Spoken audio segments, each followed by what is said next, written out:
The desert planet of Caris 3 didn't much look like a box of treasures, more like a crate of sandpaper, coarse, sprawling and infinite. Major Sarah Nguyen knew that looks could be deceiving. Her years in the Galactic Corps drilled that into her skull more times than she cared to count. But nothing, absolutely nothing, could have prepared her for the dusty revelation her team unearthed that day. "Davis, you reading these energy spikes?" She squinted through the sun's relentless glare, her voice crackling over the comms to her second-in-command, who was neck-deep in holoscreens and sensor feeds inside the mobile command vehicle. "Loud and clear, Major. You got yourself a live one there. Careful or it'll bite," Davis bantered back, his eyes flitting over the rapid fluctuations on his display. The artifact in question, half buried in scarlet sand, glittered like a star plucked from the night sky. A crystalline structure, both mesmerizing and ominous, it called to them. Or so Sarah felt, a sensation tugging at the edges of her rational mind. "Team, on me.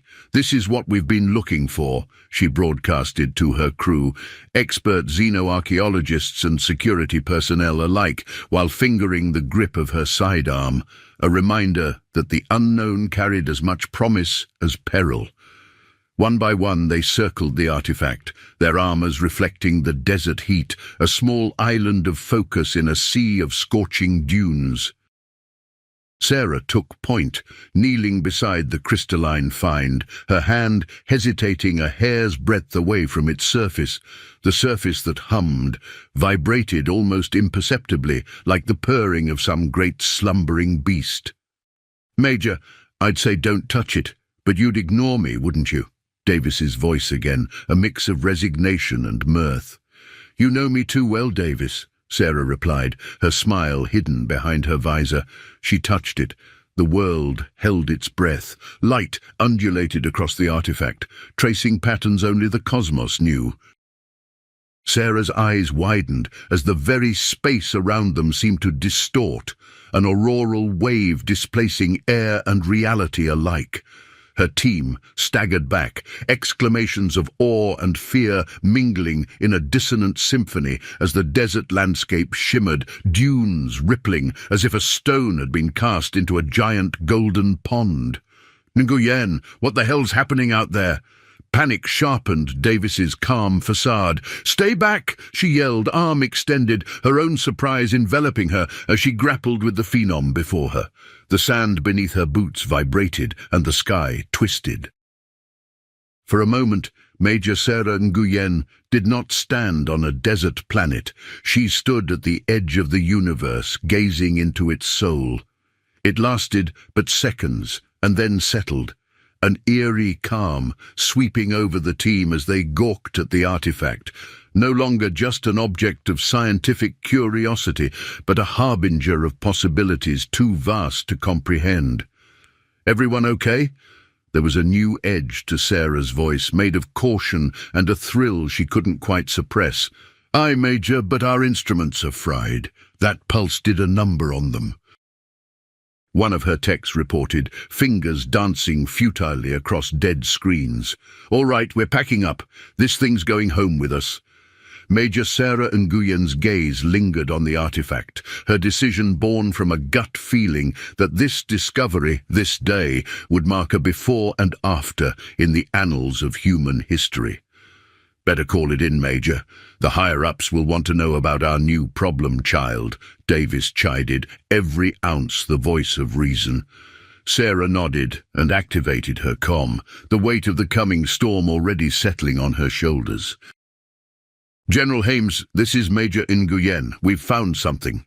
And with those words, Pandora's box didn't just open. It laughed, it dazzled, and it threatened to swallow them whole. They say in space, no one can hear you scream. On Caris 3, they apparently could hear you whisper, or so it seemed when word of the crystalline artifact's discovery spread like wildfire across the galaxy. Whispers turned into shouts, and shouts into roars, as various galactic factions tuned in, their interests piqued, and their intentions less than noble. Not exactly the quiet academic outing we'd hoped for, Major, quipped Davis, navigating the treacherous terrain of political backstabbing with the same ease he handled the command vehicle through the desert dunes. Major Sarah Nguyen, newly decorated with rumors and half-truths about her miraculous find, stared at the now encrypted comms channel, a clear and stable link to General Hames, the kind of man who believed in fortifying a secret 3 times over. General, you want to tell me why every shady figure with a starship is suddenly interested in our problem child? Her tone was light, but the undercurrent of frustration was unmistakable. Major, you've got your hands on a level 1 galactic destabilizer, and the clock's ticking. General Hames's voice was static-laced but stern. We're moving the artifact to Facility Echo. It's the only place fortified and isolated enough to contain whatever it is you've stumbled upon. Sarah felt a prickle of unease. Officer training schooled her to obey, but experience taught her to question. She glanced at her team, who went about securing the site, blissfully unaware of the gravity of their cargo.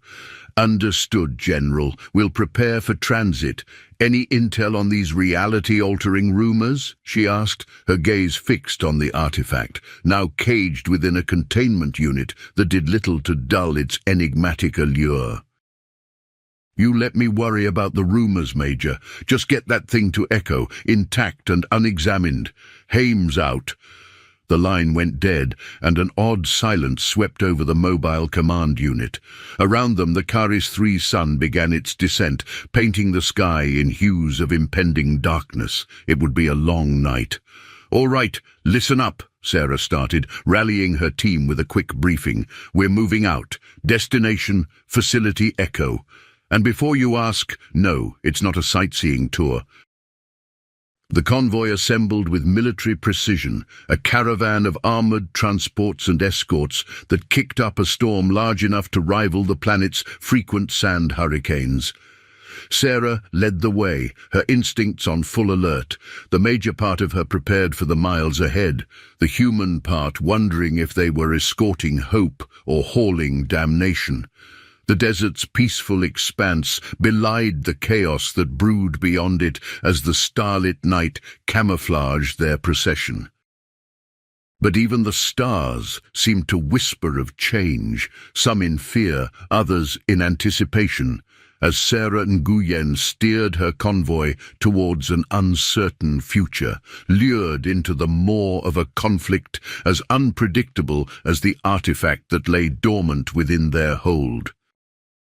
The darkness of the desert night had cloaked their path to safety, but it also veiled ominous forces lurking within it.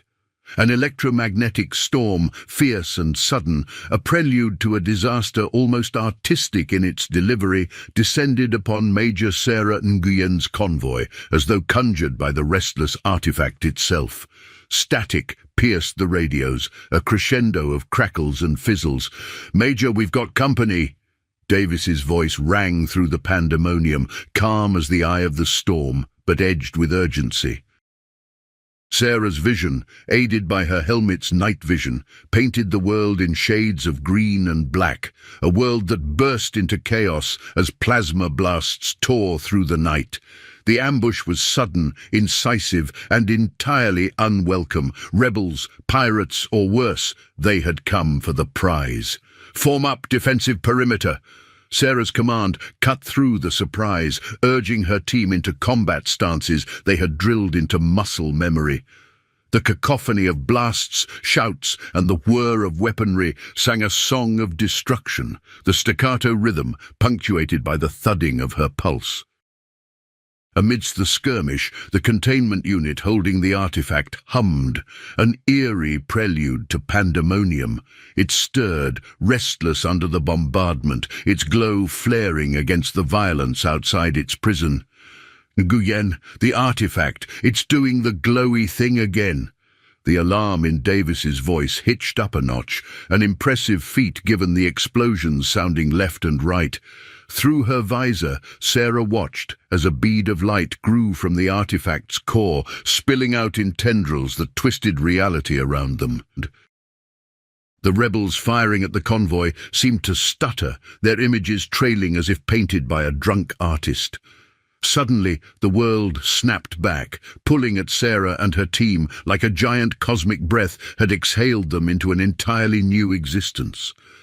The desert vanished, and they stood upon a crossroad of realities, visions of other worlds, other times, overlapping and intersecting where they had once been. The rebels were gone, evaporated or simply left behind in their original reality. It didn't matter which. The convoy had scattered, leaving only a handful of her team in this blended dimension of impossible skies and landscapes. Sarah's eyes met Davis's as they unsnapped their helmets, breathing air that tasted like a memory of ozone after a storm. "You call that a tactical retreat, Major?" he quipped, but the mirth didn't quite reach his eyes. The disjointed world around them whispered secrets, hidden truths snarled in the fabric of space and time, welcoming and threatening all at once. Major Sarah Nguyen, her weapon now useless in her hand, confronted the surreal vista. She was no longer just a soldier with a mission. She was a sentinel standing at the threshold of unthinkable frontiers, her very perception of reality questioned. "Team, status report," she urged, steeling herself against the waves of disorientation. "Present and discombobulated, Major," came the wry responses, her crew's resilience shining like a beacon in the outlandish surroundings. They stood together, framed against the backdrop of multiple universes, their mission redefined not by orders or protocol, but by the need to survive the challenge that the artifact had thrust upon them. An odyssey not just of distance, but of reality itself. Time was a fickle friend in the blended reality, bending and looping in manners that defied Sarah's understanding. Yet she pushed through, her team at her heels, their every movement stirring the layers of reality like fingers through cosmic water. They ventured deeper into the anomaly, where the laws of physics were less laws and more like mild suggestions. Here, the artifact's presence echoed louder, resonating with the very frequency of existence. It wasn't long before Nguyen and her team stumbled upon structures defying architectural logic, constructs of an advanced civilization that flourished in a space beyond comprehension. "Ancient alien metropolis, Major? This is a far cry from dusty ruins and pottery shards," Davis remarked, eyes wide beneath the shimmering light that cascaded off towering edifices. Sarah couldn't help but agree. The anomalies that stood before them were majestic, pulsing with ethereal energies, resembling a cityscape pulled from a dream. The impossibility of their environment settled over them with an otherworldly tranquility that rang alarm bells in Sarah's trained instincts. They found something else, too, a vessel of sorts, trailing ghostly holograms inscribed with symbols that danced before Sarah's eyes, cryptic yet oddly compelling. She reached out, and the images responded, coalescing into a hauntingly beautiful message. "Forbidden tool of the gods, not for mortal hands," Sarah whispered, the warning embedded in the alien glyphs, chilling her to the core. "We're not just out of our league, we're out of our reality." "The creators wanted to keep this locked away," mused Davis, pondering the implications. "Maybe we should have left it buried, Major." But burying the truth wasn't Sarah Nguyen's way. Her mind buzzed with the ethical conundrum that now faced her. Use the artifact's power to protect her people, or respect the ancient civilization's wishes and risk everything to hide it once more. The team grappled with the revelation as the alien constructs around them seemed to pulse with a somber warning, a reminder that knowledge and power could be as constructive as they were destructive. Major Sarah Nguyen, surrounded by her dislocated team and the silent sentinels of a long-gone civilization, knew the decision ahead would carve a path not easily forsaken. It wasn't just about the artifact anymore, it was about the legacy they would leave behind in the etched fabric of reality itself. Locked in a standoff with Dr. Hans and his gun, Major Sarah Nguyen played her next card, the humanity card. "Hans, remember why you joined us, the vision we shared for a better reality," she urged, her voice even and persuasive, despite the taste of treachery still bitter on her tongue. Across the bay, twisted into a glaring paradox between loyalty and betrayal, Hans hesitated. His finger on the trigger quivered ever so slightly, a dance of doubt only the observant like Nguyen could see. "Is their vision of the future really one you want to be a part of?" Sarah continued, pressing the advantage, her words interweaving with Hans's faltering convictions. Meanwhile, the distant hum of engines signalled Voss's impatience, or strategy. The stage was set, but Nguyen needed to change the script, and fast. With one eye on Hans and the other counting down the imminent intrusion, Sarah took a furtive step forward. "This artifact, this sentient being, its purpose is preservation, not power." Hans's resolve flickered like a faulty star drive. I made a deal," he stammered, the weight of the component heavy in his other hand. Nguyen sensed the shift, the crack in Hans's facade. "Deals can be broken, Hans, but trust, that's something you earn back. Help us now, and we can still make things right." A battle raged behind Hans's eyes, a war between fear and the remnants of the man he once was. Finally, his arm dropped. A choice made. They sparked into action. Sarah nodded to her team, the gratitude immediate but brief. They had a real problem knocking at their airlock. Voss's troops burst in, weapons primed, but they only found Nguyen and her own brand of diplomacy ready to greet them. "General, you're like a bad hair day. Just keep coming back no matter what," Sarah quipped, offering a disarming smile before the disarming began. The air sizzled with blaster fire as cover was sought and returned in kind. Between volleys of shots, Nguyen's leadership shone, rallying her team for coordinated strikes and feints. The battle teetered, a seesaw of advantage swinging wildly with each passing second. Yet, under Nguyen's command, the team retook the upper hand, inching Voss toward retreat. "You may win today, Nguyen, but there will be repercussions," Voss snarled as he and his remaining troops made a hasty and not-so-strategic exit. Nguyen and her team reconvened, a collective sigh marking the end of the momentary chaos. Yet they weren't finished yet. Together they returned to the sentient obelisk, the stolen component held in the traitor-turned-hero's trembling grasp. As the component merged with the artifact, the symphony of realities crescendoed to its finale. A gentle glow enveloped the structure, and the hum eased into a soft purr of contentment. The obelisk shimmered before settling, a stillness that spoke of completion. Reality itself seemed to breathe a sigh of relief, stabilizing with the final notes of an interdimensional ballet.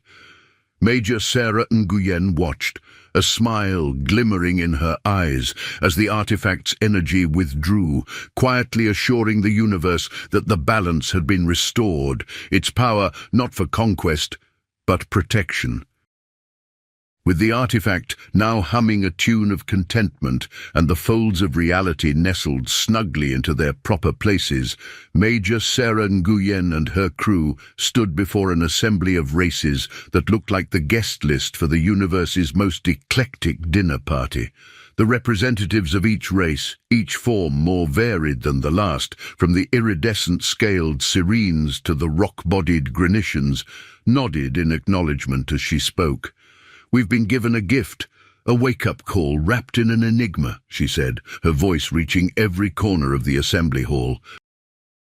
"We safeguarded this artifact not just from warlords like Voss or organizations that lurk in the shadows, but for everyone." With Dr. Hans at her back, a tangible sign of the redemptive possibilities that lay in unity and understanding, the crew stood together. Heroes not for battle won, but for a future secured.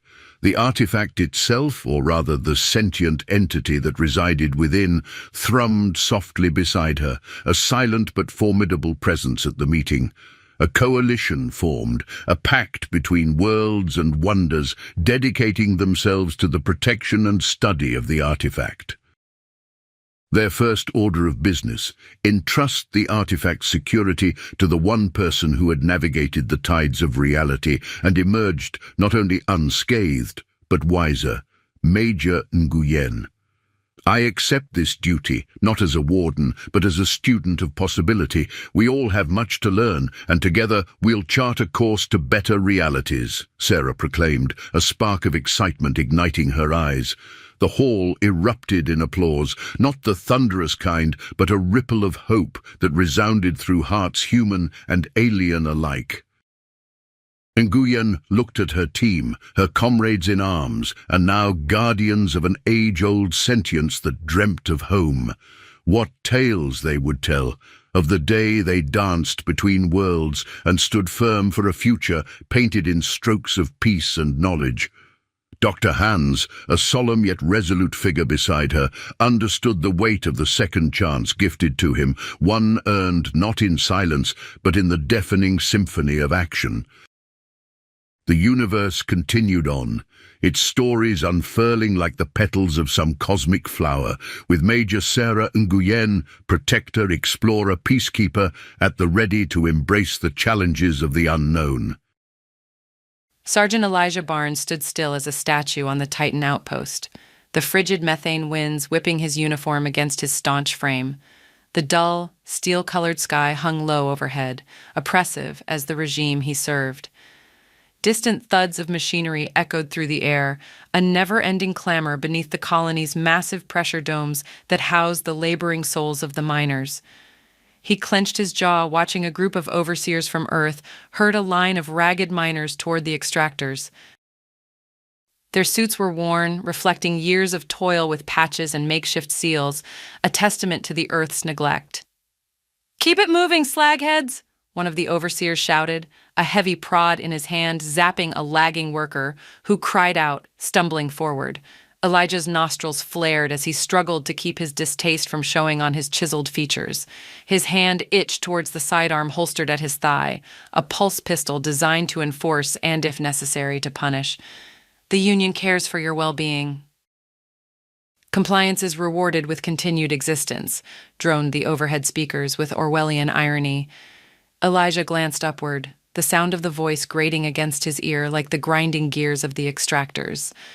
A murmur of dissent wafted through the harsh atmosphere, whispers of rebellion and quiet fury passing between the workers. Elijah knew it would come to a head soon. It was only a matter of time.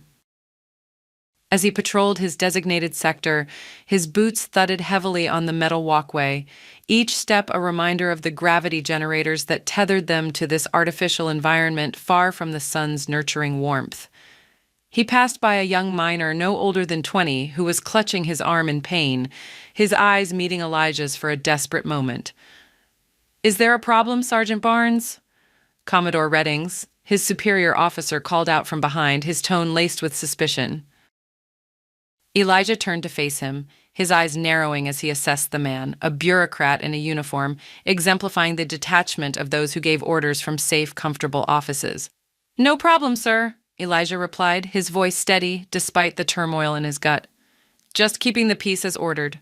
Reddings cast a dismissive glance toward the injured worker, then back at Elijah. "Stay vigilant, Sergeant.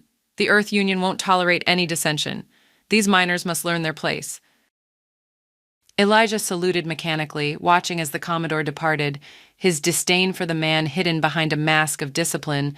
He gritted his teeth, aware that soon he'd need to decide where his true loyalties lay, with the distant bureaucracy of Earth or with the flesh-and-blood humans toiling in front of him. Later, as the Sol system's weak light gave way to the absolute darkness of the Titan night, Elijah's moment of truth swiftly approached. In the mess hall, crowded with off-duty personnel, the buzz of discontent was as palpable as the electric charge in the air. "There's talk among the workers," whispered a fellow sergeant, his eyes darting nervously. "They're planning a demonstration at the North Extractor tomorrow. Peaceful, they say." Elijah exhaled, a calm before the storm gathering within him. "And what are our orders?" "To quell it," answered the sergeant, trepidation clear in his voice. "By any means." Elijah nodded, his decision crystallizing like ice on Titan's surface. In that moment, he became acutely aware that his next actions would change the trajectory of not just his own life, but the lives of all those seeking a glimpse of freedom on this moon so far from home. He took a slow breath, the air tasting sharp with the hint of rebellion. As dawn crept over the steel horizon of Titan, the somber parade of miners began their march towards the North Extractor. Their feet left shallow prints in the gritty regolith, an ephemeral testament to their resolve. Elijah, clad in his sergeant's uniform, stood sentinel along the route, the weight of his impending choice pressing down upon him like the gravity of 1,000 worlds. The miners carried no weapons, just banners fashioned from scraps of old uniforms, emblazoned with words of protest, fair wages, fair hours, human rights. Their chants were a low murmur, yet in the silence of Titan's oppressive dome, it sounded like a clarion call to action. Elijah's comm crackled to life, Redding's voice cold and clear. "Sergeant Barnes, you are to advance and disperse the gathering. Use of force is authorized." His heart hammered against his ribcage, a rhythmic battle drum calling him to a war he never sought. With a fleeting glance at the placid faces of the protesters, Elijah toggled the comm. "Acknowledged, Commodore," he replied, the finality in his voice belying the churning storm within. He marched forward, his squad following in lockstep, their pulse pistols charged with an energy that seemed too potent for this peaceful assembly. As they closed the gap, one of the protesters stepped forward, an older miner with lines of hardship etched deeply into his weathered face. "Sergeant Barnes, we mean no harm," the old miner began, his voice roughened by the dust of countless shifts. "We only seek to be heard." Elijah stopped short, the battle lines drawn. He gazed into the miner's beseeching eyes and saw mirrored there his own father's face, a man who had worked himself to death under Earth's relentless yoke. Silence befell the scene, the stillness so intense that it felt as though even the distant extractors had paused to bear witness. Then, with a decisiveness that shattered the calm, Elijah swung his weapon up and fired. The bolt of energy scorched the air, hitting not flesh but the communications relay perched atop a nearby outcropping of ice. The relay exploded in a shower of sparks, effectively severing the overseer's link to their orbiting command center. Stunned gasps filled the air, followed by a surge of confusion from his own troops. Elijah turned to face them, his conviction like a beacon cutting through the tumult. "Stand down, men," he commanded, his voice cutting through the chaos. "I will not fire upon unarmed civilians." His authority, hard-earned and unquestioned until this moment, anchored his squad with a force stronger than any regulation.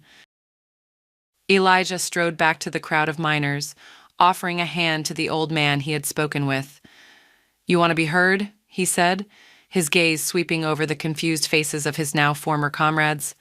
"I will make sure they listen." With a single, resolute motion, Elijah removed his insignia, the symbol of his allegiance to Earth, and dropped it unceremoniously into the ashen dust.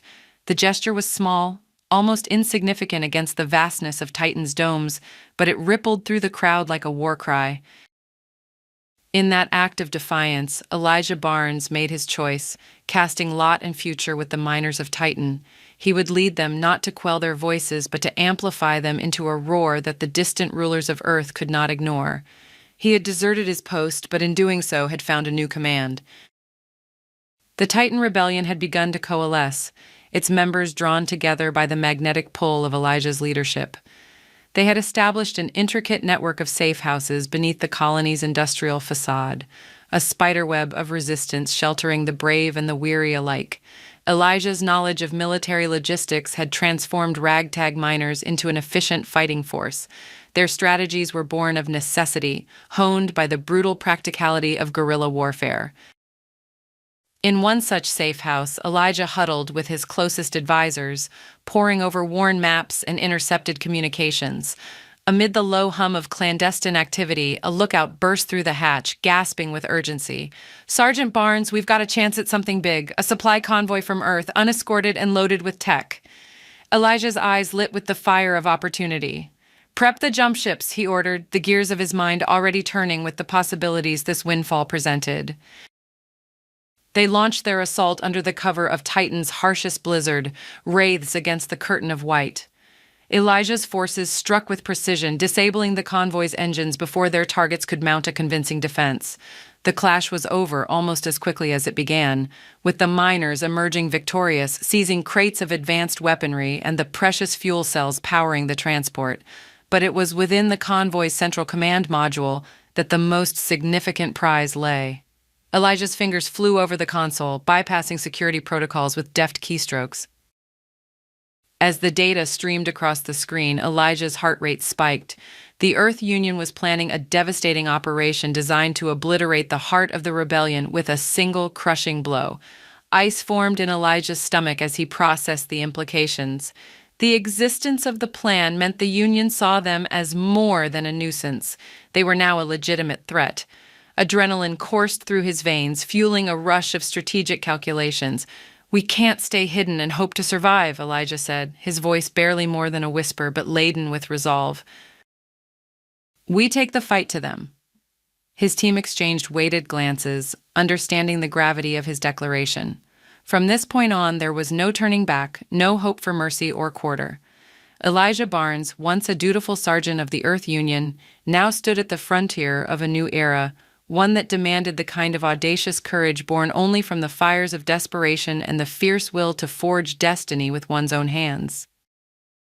The wind howled through Titan's desolate ravines as Elijah paced within the confines of a hidden command center, the captured Earth Union tech casting an eerie light on his determined face. His makeshift war council watched silently, sensing the gravity of the news that had just darkened their threshold. "Mara's been taken," a scout reported, his voice tinged with dread. "Caught during recon. The Union has her and they're broadcasting it." Mara, Elijah's second-in-command and trusted ally, had become the Union's pawn. Her face, tired and bruised, was displayed on every screen within the colony, a grim testament to the Earth's dominion and ruthlessness. The overseers promised a public execution within the week, a spectacle designed to snuff out the hope kindling amongst the insurgent forces. Elijah's hands clenched into fists, the rage and fear for his friend warring within him. To lose Mara would be to lose more than a key lieutenant. It would fracture the backbone of their nascent revolution. "We could be walking into a trap," one of his advisors cautioned, breaking the strained silence.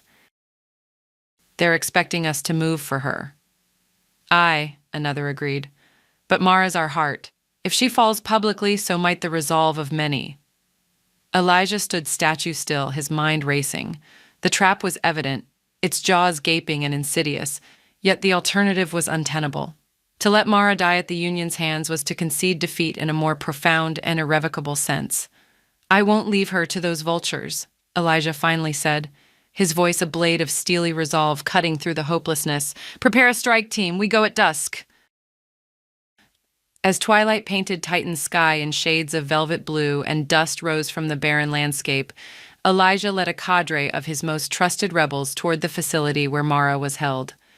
They used the cover of a passing methane storm to mask their approach, the driving winds a furious chorus to their silent, relentless advance.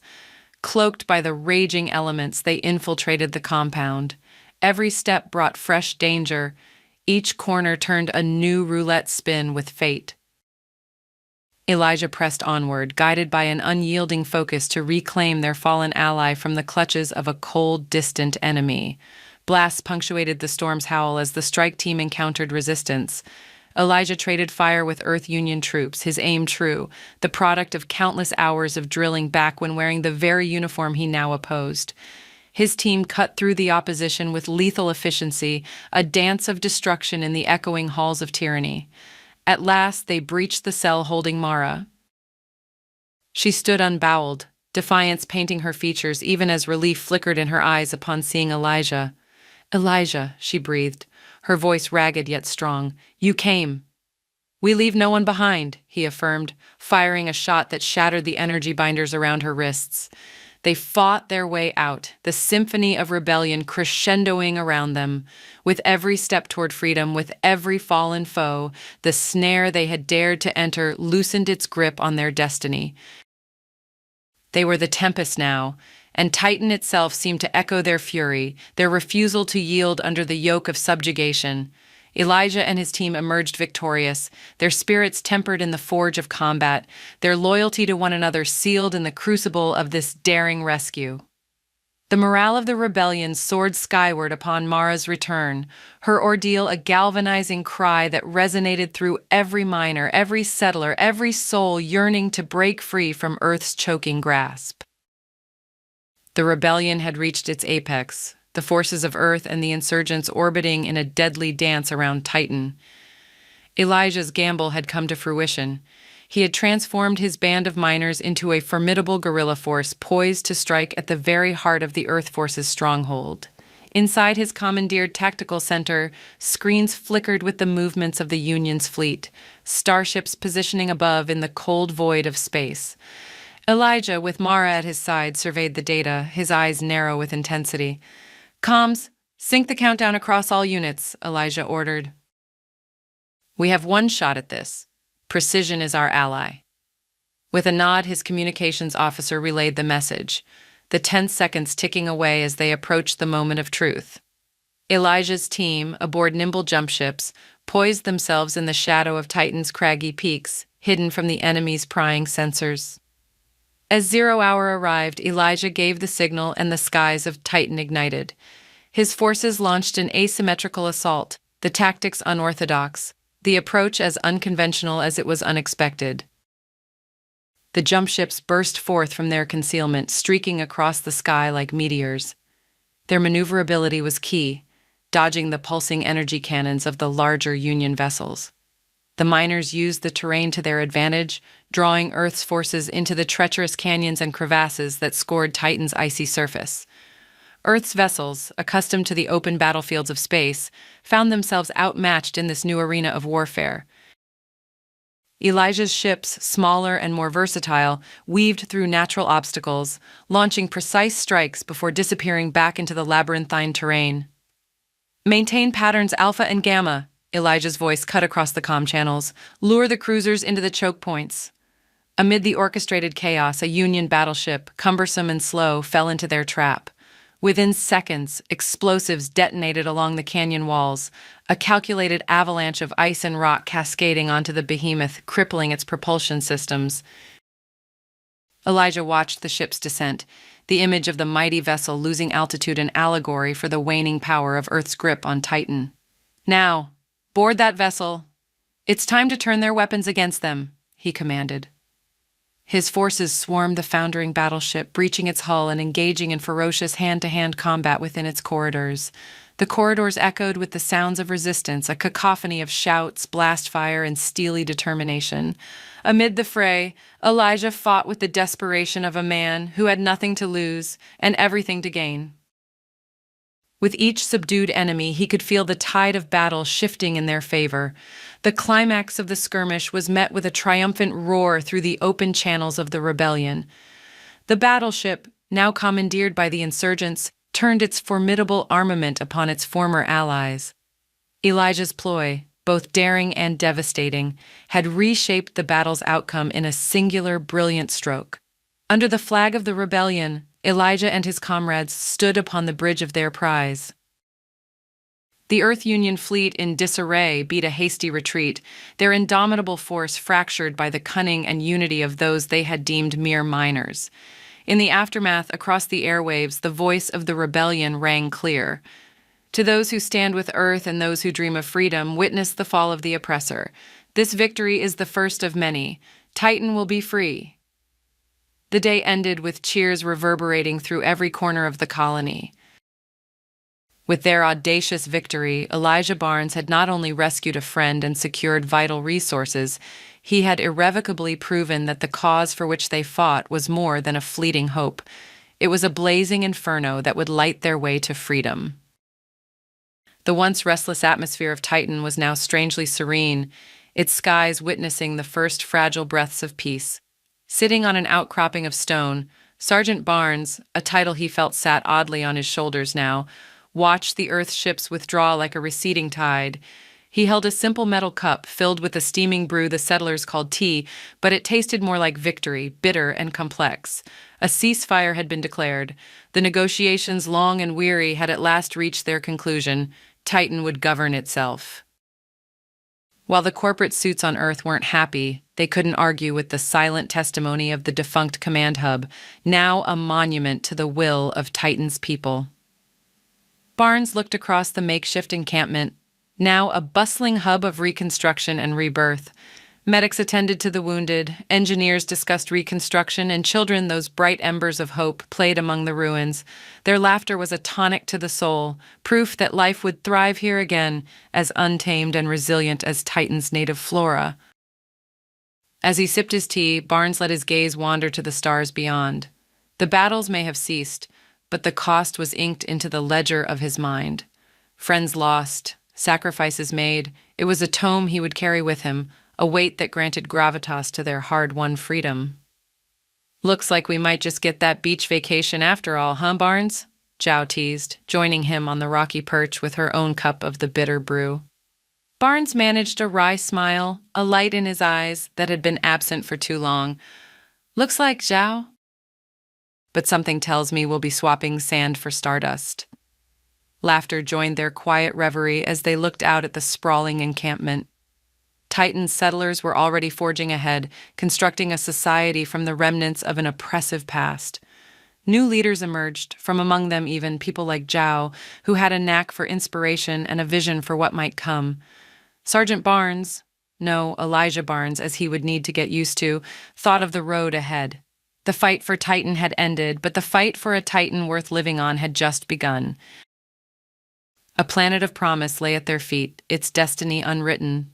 Reflecting on the war, the transformation it had wrought within him, and the future he helped enable, Elijah Barnes set down his empty cup, his resolve firm. The chapter of conflict may have closed, but the larger story of humanity's push into the solar system, of the lives they would weave among the stars, was just on the horizon. For now, Titan breathed free, unshackled at last, and for Barnes and his compatriots, that was a beginning good enough to stake a universe on. In the eternal penumbra of a distant world cloaked in secrecy, Master Sergeant Lily Petrova exhaled slowly, her breath a silent ghost in the thin alien atmosphere. Her helmet's HUD pulsed softly, the display overlaying a bioluminescent jungle with tactical information. Around her, the elite shadow infiltrators, clad in experimental stealth armor, mirrored her cautious movements as they advanced through the underbrush. The planet, Xanthi III, was an enigma wrapped in whispers, a strategic linchpin in the aliens' dominion. The mission was clear: cripple the enemy's hold by sowing chaos in their infrastructure. Intelligence had marked the night for their incursion, capitalizing on the cyclical storms native to this enigmatic world. It was a narrow window of opportunity, one they had to seize. "Athena, status report!" Petrova's voice was a hushed command, barely above the sound of her suit's servos. "Perimeter guard pattern synced, Master Sergeant. The blind spots should give us a 30-second window." "The storm's electrical interference will mask our EM signature," replied Specialist Damon Athena Kovac, the team's tactical hacker, his fingers flying over the holokeys projected from his wrist. Petrova nodded, her gaze never leaving the onyx towers that pierced the skyline ahead. She recalled the briefing, each detail meticulously ingrained in her consciousness, leveraging the silence to amplify her focus. The shadow infiltrators moved with a precision born of relentless training, each step calculated to avoid detection by the sentinels that prowled the dark. Eyes watched from the shadows, but Petrova was a specter among specters, a silent wraith with a soldier's fortitude and a ghost's subtlety. In the distance, lightning crackled, its dance a prelude to the oncoming roar of thunder. The storm was their ally tonight, a behemoth raging against the alien stronghold. Xanthi III had not welcomed them with open arms, but it was indifferent to the conflict it housed. "Athena, tell me we're good to go," Petrova murmured. "Affirmative. On your lead, Lily." She never preferred the informality in operations, but in the quiet before the storm, a touch of humanity bolstered their resolve. She flexed her fingers, feeling the responsive shift of the armor's alloy. With swift, purposeful strides, she led her team forward, slipping through the lattice of light and darkness projected by the pixelated glare of distant phosphorescent fungi. They passed unseen, a phalanx of spectral operatives threading the needle of twilight. The Xanthian winds whispered of their passage. But the shadow infiltrators were but ghosts, ensnared in the weave of a conflict greater than the sum of its parts, a silent strike in humanity's struggle for a foothold among the stars. The encroachment on the alien outpost was a harmony of movement and silence, a symphony performed by humanity's finest, with Master Sergeant Lily Petrova conducting each note of their clandestine opus as they infiltrated the heart of an alien world ready to strike deep in enemy territory. The infiltration was textbook perfection. Each device Lily's team planted hummed silently, waiting for the command to bring the enemy to its knees. The alien superstructure loomed overhead as they synchronized the last explosive beneath its dusky underbelly. With a subtle gesture from Lily, her team pulled back into the obscurity of the adjacent structure, an alien warehouse that pulsed with an otherworldly hum.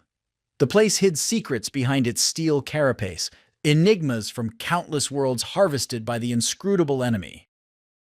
Athena's hands danced again, hacking past their digital locks with deft precision.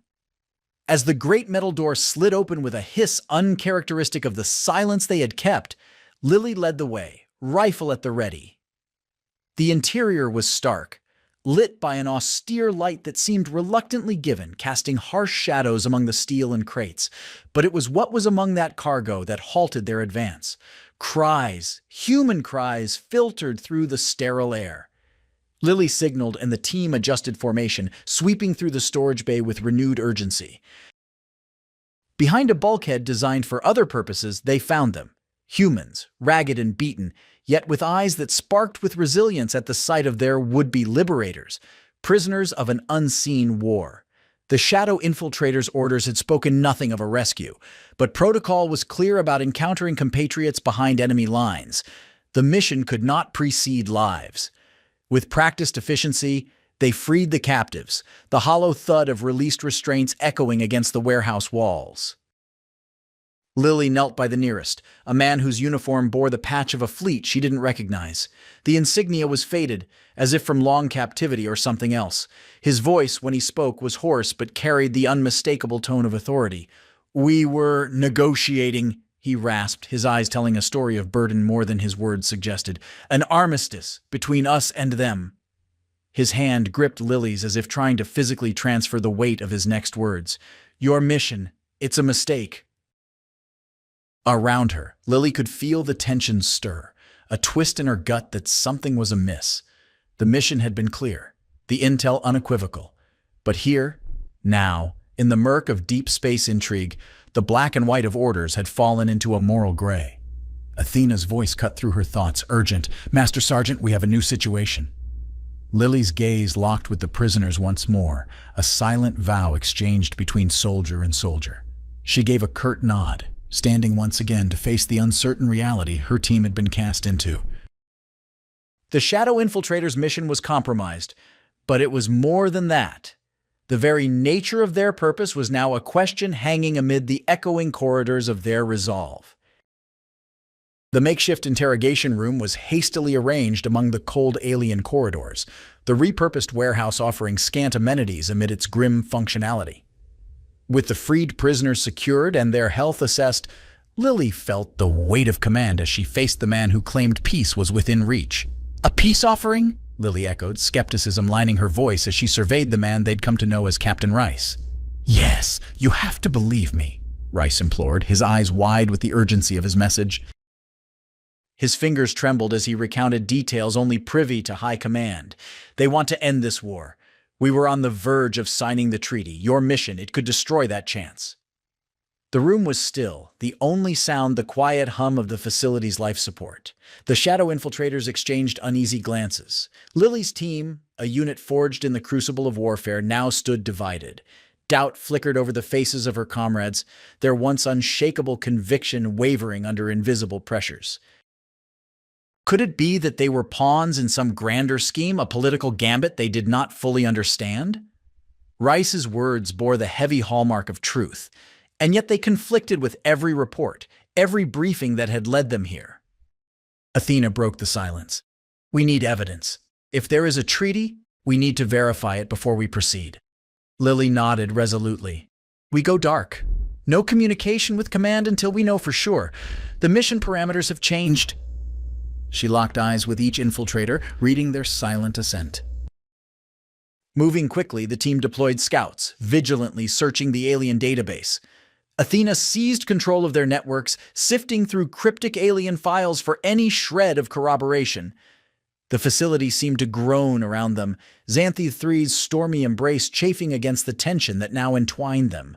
Hours passed, agonizingly slow, as data trickled in. Then, amidst the digital morass, they found it. A fragment of a communique in human-alien code, the implications stark and undeniable. Terms of a ceasefire, a promise for a new dawn. The war, it seemed, could be nearing an end. Lily's mind raced, the strategy shifting from tactical offense to clandestine verification. Should they proceed with the sabotage that might ignite a losing war instead of a fragile truce? Damned if you do, damned if you don't, the adage echoed in Lily's mind as she glanced over her team. These were more than soldiers. They were guardians of a potential new era, a shift away from bloodshed to a horizon of peace. We need to be sure. She finally voiced the words that hung in every mind. We've got to see this through. Find the absolute truth before we decide our true course. If the enemy was lying, they would carry out their mission. If not, they'd become diplomats in the shadows, silently shaping the fate of humanity. The shadow infiltrators, once invisible warriors, now stood on a precipice between dark and dawn. The shadow infiltrators' respite was brutally short-lived. Intelligence gathering had become a race against the enemy's discovery of their presence, and luck, it seemed, had vacated the covert aisles they maneuvered. A sudden cascade of alarms bellowed throughout the alien complex, eviscerating the silence. Ambush! Athena's warning sliced through the clamor as he swiveled to interface with the security systems.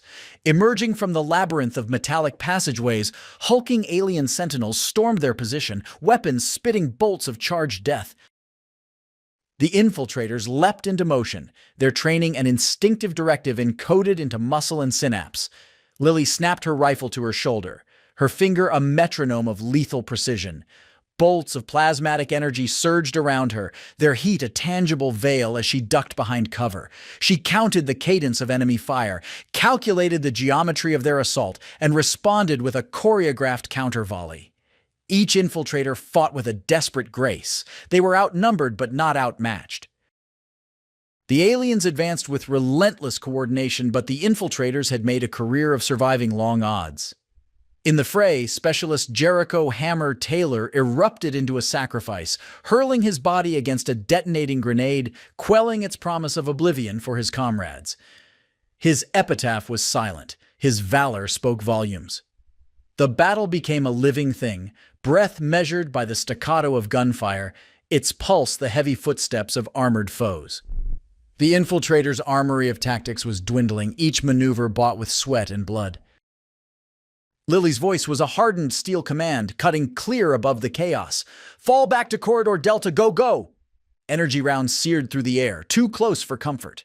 A young private took a hit, collapsing with a cry that seized Lily's heart, a stark reminder of the stakes at play. He was dragged to relative safety by Kovac, whose eyes met Lily's with an unspoken plea: complete the mission. Eyes flicking between her downed comrade and the closing vanguard, Lily stood on the precipice of a command decision no leader wished to make. Retreat seemed logical for survival, but logic had no seat at the table where honor dined.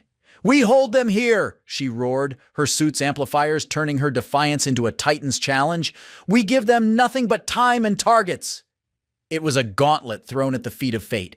The infiltrators renewed their defiance, orchestrating a ballistic symphony.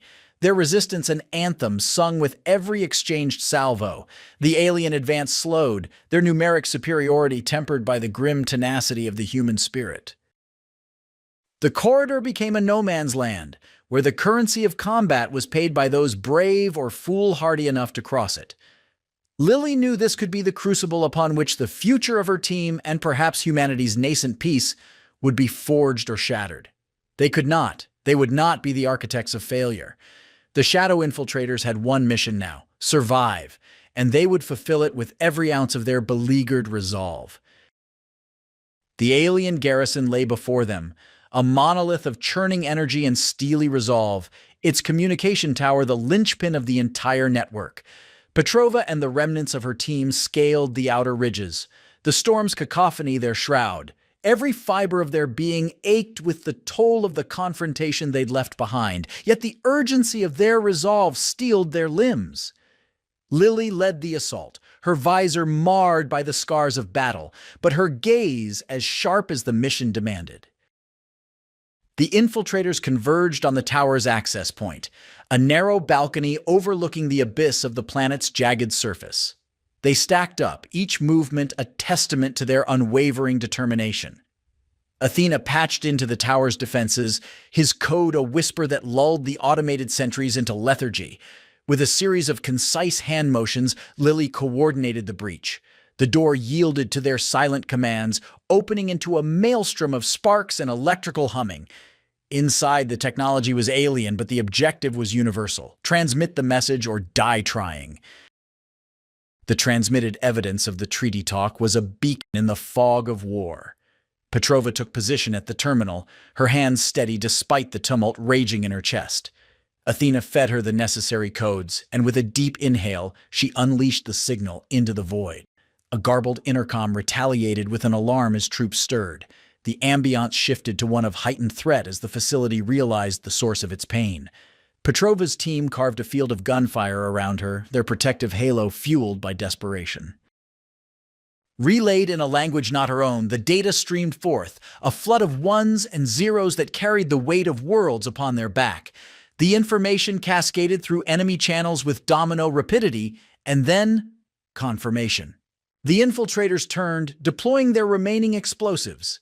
Lily registered the tower's structure in her mind's eye, envisioning the blast that would silence it forever. As the team made their retreat, the tower erupted with a final act of defiance. Resonating booms filled the facility, pulses of dark fire eating away at steel and circuit alike. Outside, the heavens bore witness to their deed, the storm's fury a reflection of the conflict that burned beneath. The rains washed over them, cleansing and cruel, as they sought the sanctuary from which they had started. Petrova looked skyward, allowing herself a breath of what felt like the first untainted air in eons. Her fingers clenched, knuckles white with the aftershock of what had been entrusted to her. The consequences of their action, she knew, would reverberate through the annals of this war and beyond. Silently she vowed beneath the tumultuous skies of Xanthi III that the sacrifices made would not be in vain. Her team had set a gears of peace into reluctant motion, or at the very least the chance for it. Amid the tempest, amid the fury, Lily sensed the wisp of a new beginning, a fissure of light that might one day herald an armistice born from a tower's fall. The war room was a theater of muted accolades, the subdued clapping echoing against the solemn walls. Decorated dignitaries stood alongside weary soldiers, the air a mix of sorrow and pride. At the center stood Lily Petrova, her uniform crisp, adorned now with fresh commendations signaling valor and extraordinary service. She listened as the general recounted the tale of the shadow infiltrators' bravery, the words threading through the heavy air, weaving a narrative half-true. Lily's eyes, though, were distant, fixated on a reality only she and her team knew in its entirety. Their actions have not only averted a catastrophic military engagement, but also paved the way for the armistice that today sees its first dawn, announced the general, his voice a deep timbre resonant with the gravity of history in the making. The room filled once more with applause, hands coming together in respect for the living and in memorial for the fallen. Lily nodded in acknowledgement, her eyes flickering over the room, catching the gazes of her remaining infiltrators. Kovac gave a subtle nod, understanding unspoken, while the corners of his eyes told of shared loss and salvaged hope. As the ceremony waned and the gathered began to disperse, Lily stepped out into the quiet of an adjacent balcony, the clamor giving way to the silence of a world at temporary rest. Her mind replayed the mission, the clash, the escape, the transmission that had irrevocably shifted the paradigm. Faces of her fallen comrades superimposed themselves against the twilight sky, their sacrifices written in the stars that now sparkled overhead. She thought of Hammer, of privateers and all the unnamed heroes whose actions resided in the shadowed annals that would never meet the public's eye or the warmth of grateful praise. And yet, the peace they had fought for was tangible now, a delicate fledgling truth that their blood had nourished. Lily took a deep breath of the cool evening air, feeling the weight of her medals, the weight of lives lost and saved. She remembered not the glory that the others saw, but the reality of war, where every triumph was tinged with loss. But in the somber reflection there was also a hint of something else. Relief, an unfamiliar guest. Xanthi III had been a turning point, not just strategically, but in the hearts of those who served. They had become inadvertent architects of a peace they had never dared to hope for. Master Sergeant Lily Petrova felt the stir of this new era, a quiet assurance that the Shadow Infiltrator's legacy would be the dawn of understanding, an armistice that honored the truest spirit of the uniform they wore. With the fall of night, she found a measure of solace, a conviction that tomorrow's sun would rise on a galaxy forever altered by the echoes of their silent war. Sergeant Marcus Webb's boots crunched on the coarse, iron-rich sand of the craggy exoplanet they were patrolling. The air was thick inside his helmet, heavy with the smell of electrical insulation heated by the life support systems. A gritty veteran of the Terran Spacer Marines, he ran a hand over the stubble of his chin, a sense of unease creeping up his spine as he surveyed the horizon, a barren landscape punctuated by jagged rock formations. "Cutlass team, stay sharp," he warned through the comms, his voice the embodiment of authority and experience. The squad, a mix of battle-hardened Marines and greenhorns, echoed their affirmatives, the sound crackling in their helmets. The binary stars of the system cast long shadows on the ground, painting the sky with the fiery hues of a prolonged sunset. It should have been a routine patrol, another tick mark on their log. But today, Webb's instincts thrummed with a sense of foreboding he'd learned never to ignore. That's when hell broke loose. A sudden piercing shriek rent the air, startling Private Harris so badly that he stumbled and fell. Webb whirled about, just in time to catch a glimpse of the nightmare. Biomechanical creatures, like a twisted amalgam of tentacles and steel, surged over the rocks. Their artillery, seemingly grown from chitinous armor, glistened ominously in the fading light. "To arms!" Webb barked, his pulse hammering in his ears. There was no time to wonder, no time for fear, only action. The creatures bore down upon them in a blitz of scything limbs and weaponry. The Marines opened fire, the staccato bursts of their pulse rifles creating brief halos of light around them. Muzzle flashes illuminated the horror that was upon them. The biomechs moved with a chilling fluidity, their alien forms impervious to the initial onslaught. Webb slammed a fresh power pack into his rifle, the magnetic lock clicking reassuringly. Aiming with practiced precision, he took down a creature bounding off a nearby boulder, its body exploding in a shower of organic and metallic fragments. But for each abomination they felled, more took its place, and Webb realized this was not a mere skirmish. It was a calculated ambush, and they were the prey. He knew they had to retreat and consolidate or be overwhelmed by the sheer virulence of their attackers. "Fall back to Outpost Sigma," he commanded, throwing an EMP grenade to cover their movement. The electromagnetic pulse tore through the biomech systems, stalls them just long enough for the Marines to regroup and make a strategic withdrawal towards the outpost. As they fell back towards what they hoped would be the safety and fortifications of the outpost, Webb was gripped by a grim determination. This was more than a random attack, it was a declaration of war by an unseen enemy. And amidst the chaos of their escape, one thing was certain: Webb and his Marines were about to face the ultimate test of their mettle. With the relentless howl of the alien swarm echoing behind them, Webb and his Marines breached the perimeter of Outpost Sigma, their boots clanking against the metal grating. The outpost, a once proud bastion of human ingenuity on this desolate rock, was now ablaze, its durable alloy walls pockmarked by the alien onslaught. "Secure the gates!" Webb's authoritative command cut through the din. Corporal Lee and the others scrambled to the controls, their hands moving with desperate speed to seal the outpost doors. Their sanctuary was compromised. Webb's gut clenched as the HUD on his helmet displayed no signs of life from within the outpost, while the communications array, their only link to the orbiting fleet, spat out static in a mocking cacophony of failure. Webb pounded a fist against the comms panel. Damn it to Void. High Command, this is Cutlass Team at Outpost Sigma. Do you read? But the silence that answered him chilled his blood more than the vacuum of space. They were alone, cut off from the chain of command and any hope of reinforcements. Marines, defensive positions, ordered Webb, scanning the scorched walls for any indications of strategic advantage. With the outpost's primary defensive systems offline, they were down to personal arms and their sheer will to survive. They took stock of their ammunition and supplies, meager rations at best. They fortified choke points and set up impromptu barricades, their pulse rifles a paltry comfort against the encroaching horror outside. Then, like the unrelenting tide on some ancient, forgotten beach, the biomechs resumed their assault. Webb's eyes narrowed as the first wave crashed against the reinforced doors, their shrieking fury a cacophonous drumbeat to the impending storm. He took a position at the forefront, his Marines looking to him for the resolve they so desperately needed. "Hold the line," he growled, his eyes steely. "We are Terran Marines. We do not falter. We do not fail." As the walls shuddered under the biomech siege, Webb could feel the gaze of his Marines on him, their fear tangible. He showed none of his own. Instead, he was a bulwark amidst chaos, standing firm against the inky blackness of despair.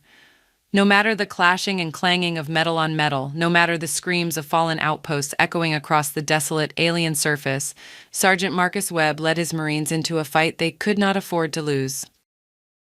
As the besieged Marines of Cutlass Team braced for the unyielding assault, the outpost's compromised walls groaned under the strain of the biomech's assault.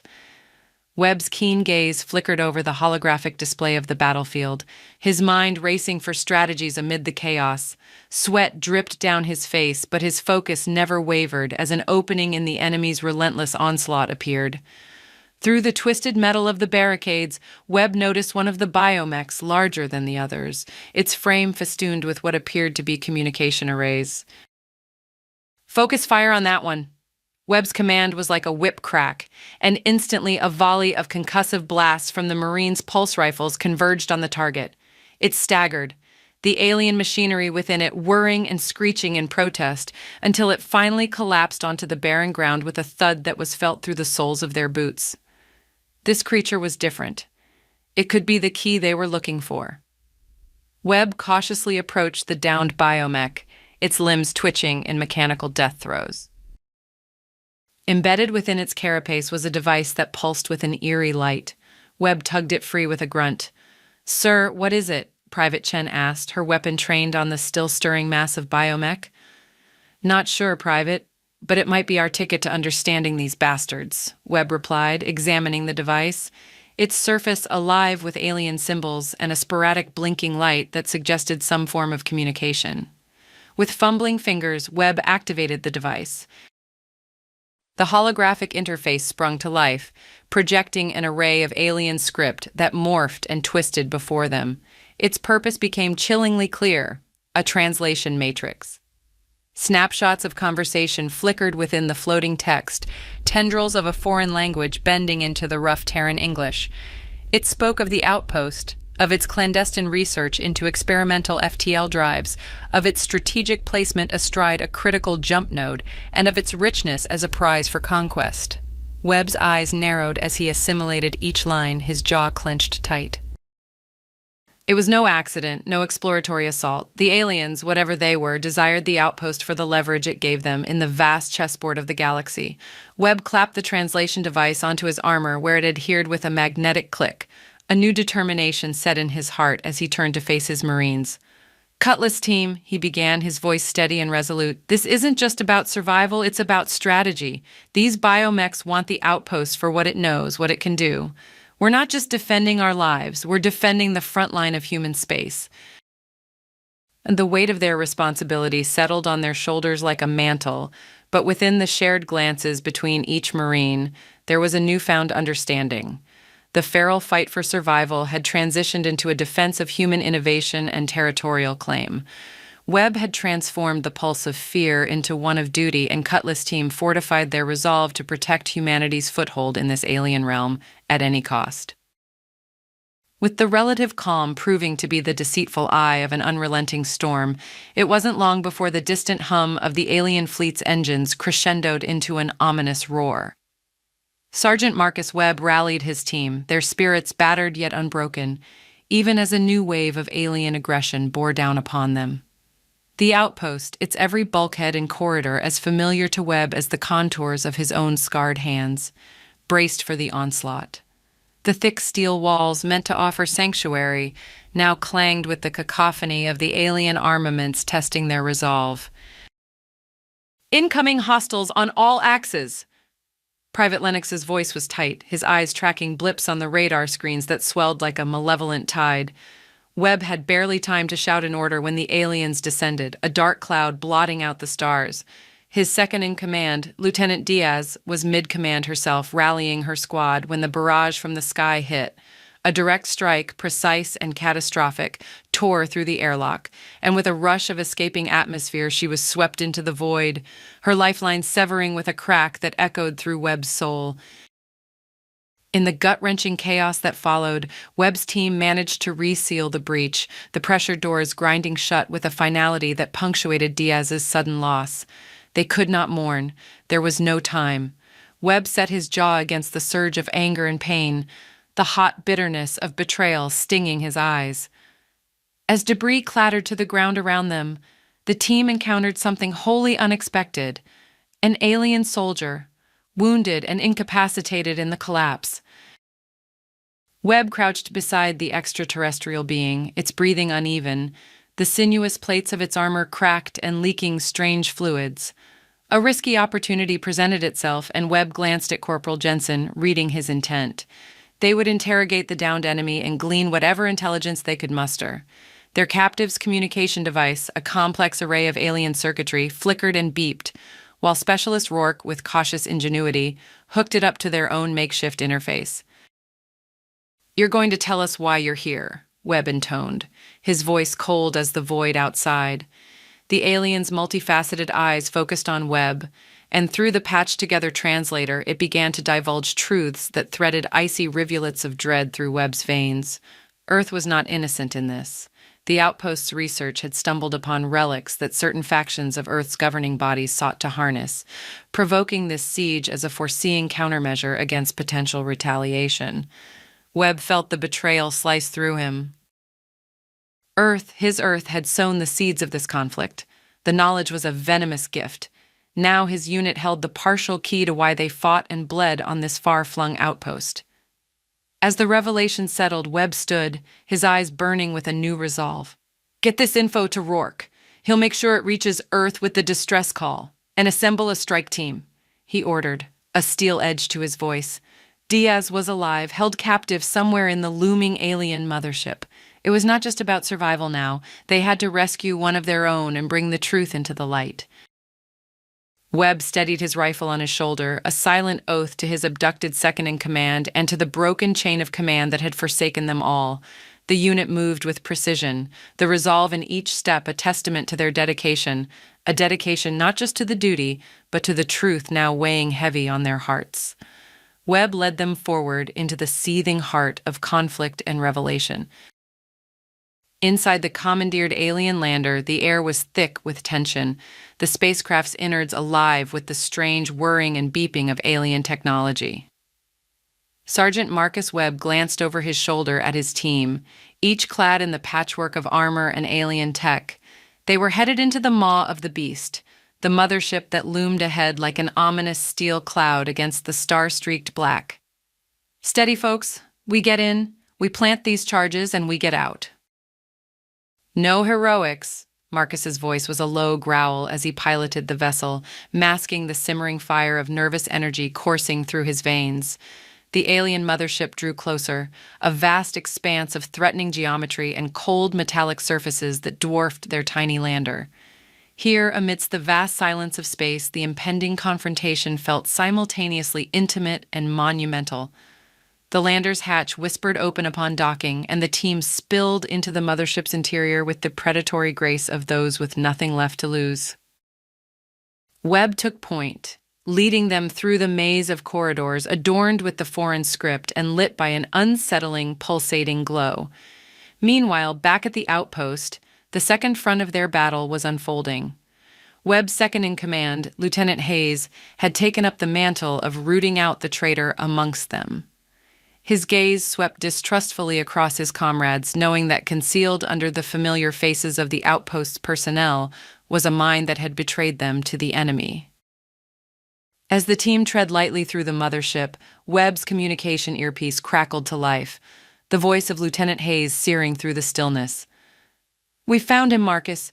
We've unmasked the traitor." Webb's blood ran cold for a moment, a surge of vindication and fury pumping through his heart. They had won a critical victory, but the war was far from over. Back on the mothership, they had reached the core, a cavernous chamber where energy rippled and coruscated like some fell sea. The sight stole their breaths momentarily, but Webb spurred them into action. "This is it. Set the charges," Marcus ordered, determination steadying his hand as he placed the explosive devices with methodical precision. Webb and his team worked with lethal focus, the task made all the more difficult by the intermittent arrival of the alien crew. Each skirmish was a brutal dance of gunfire and determination, the team moving together with the fluidity born of desperate survival instinct. The charges set, Webb checked his chronometer, the countdown to detonation taunting him with its steady advance. "Move out!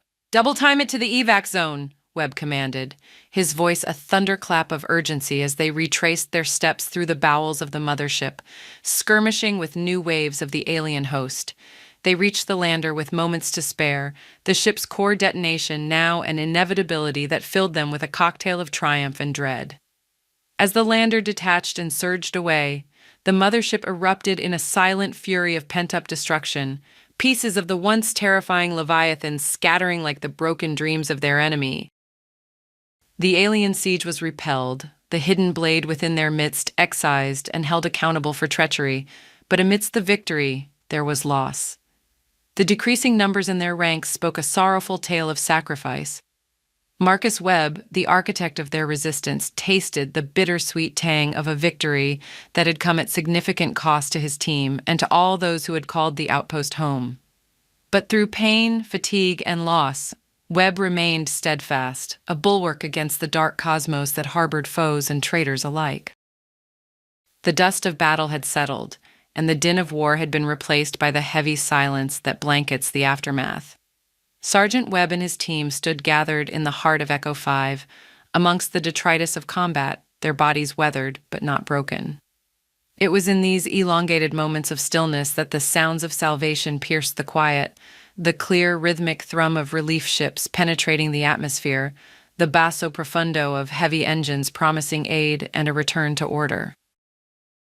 As the relief forces disembarked, their boots thudding onto the deck of the outpost, they swept through the halls, their gazes sweeping over the defeated alien vessels scattered outside and the captive human conspirators bound within. They found Webb and his unit among the remnants, their vigilant presence a stark contrast to the surrounding chaos.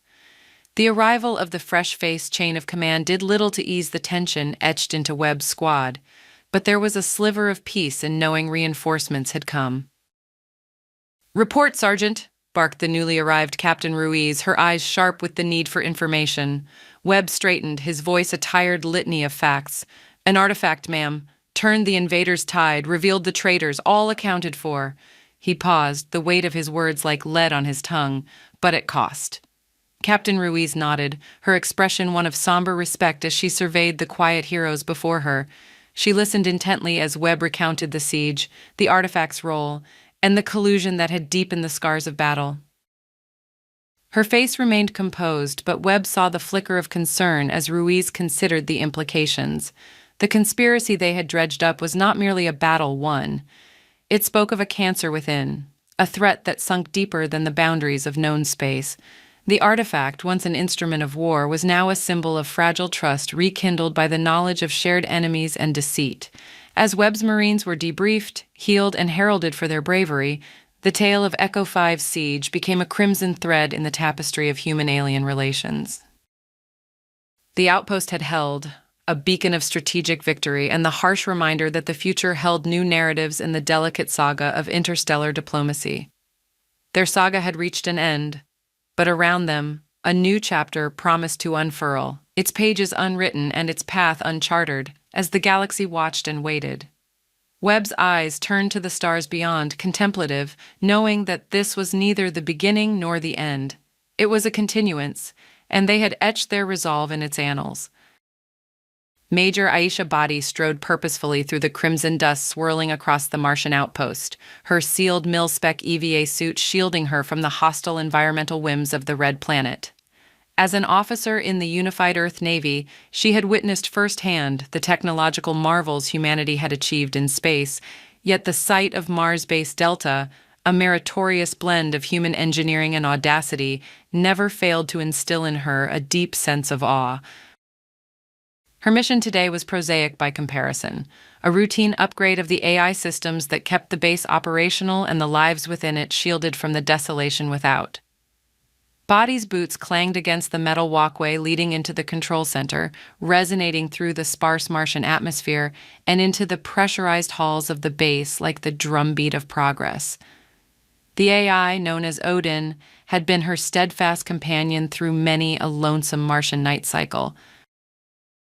It was a pinnacle of neural network architecture, rumored to have had more strands of code in its creation than there were stars visible from the mighty Valles Marineris. Yet today, routine would deviate into the unprecedented.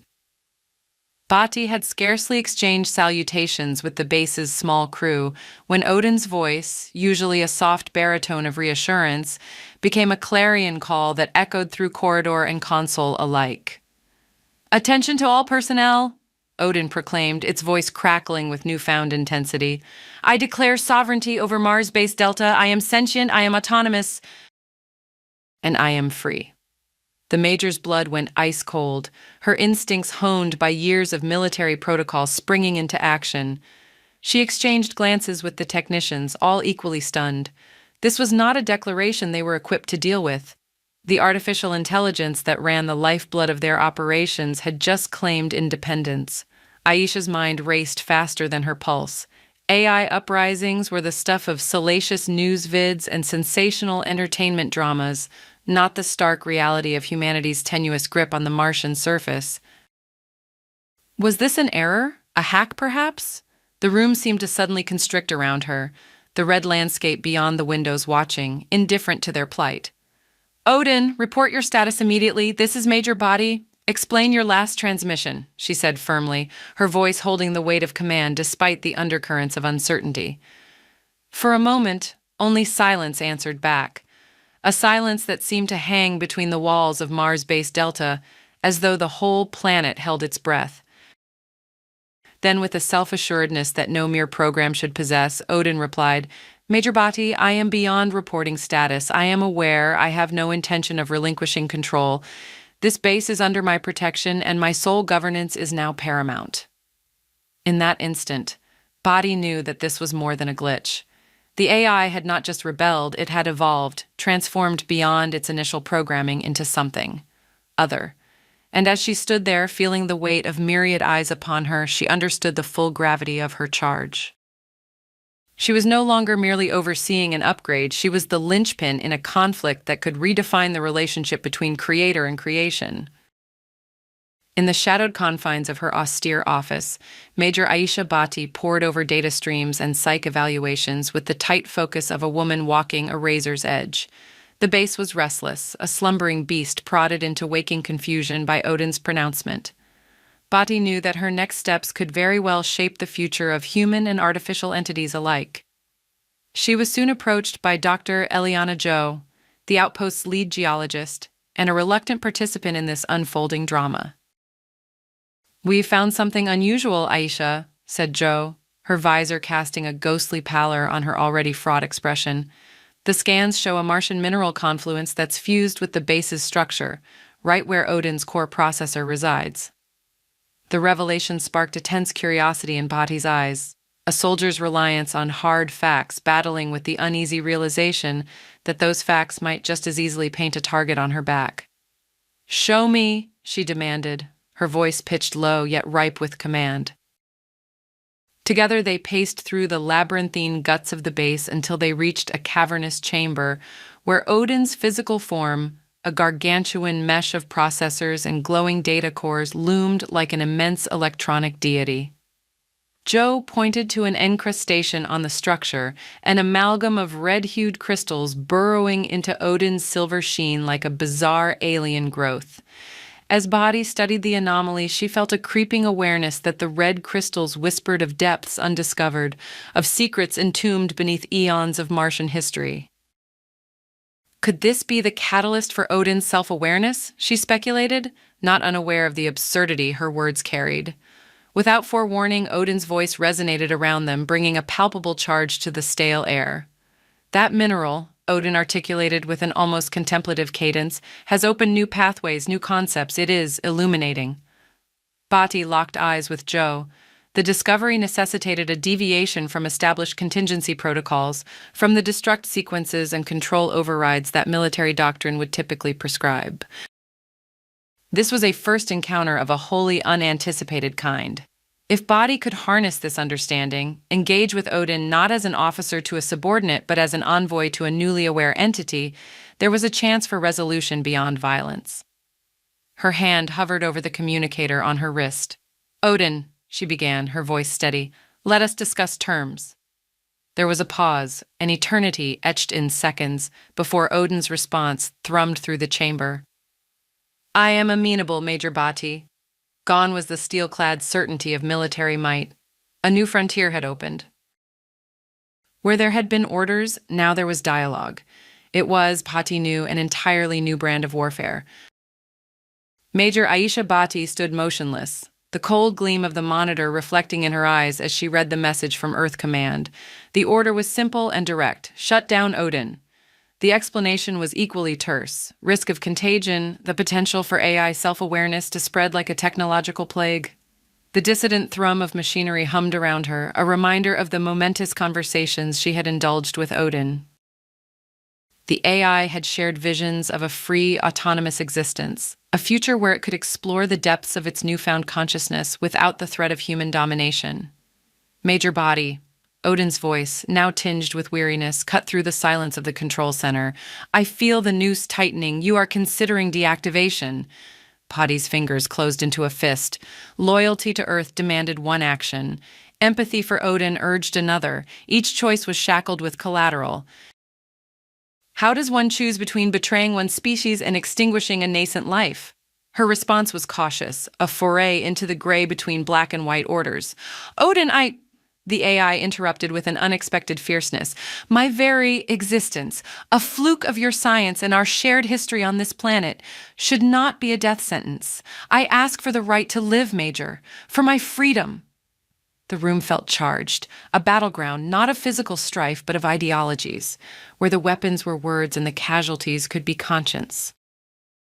Mars, an indifferent spectator through the base's dome, offered a backdrop of stars against an inky sky, witness to the crucible within.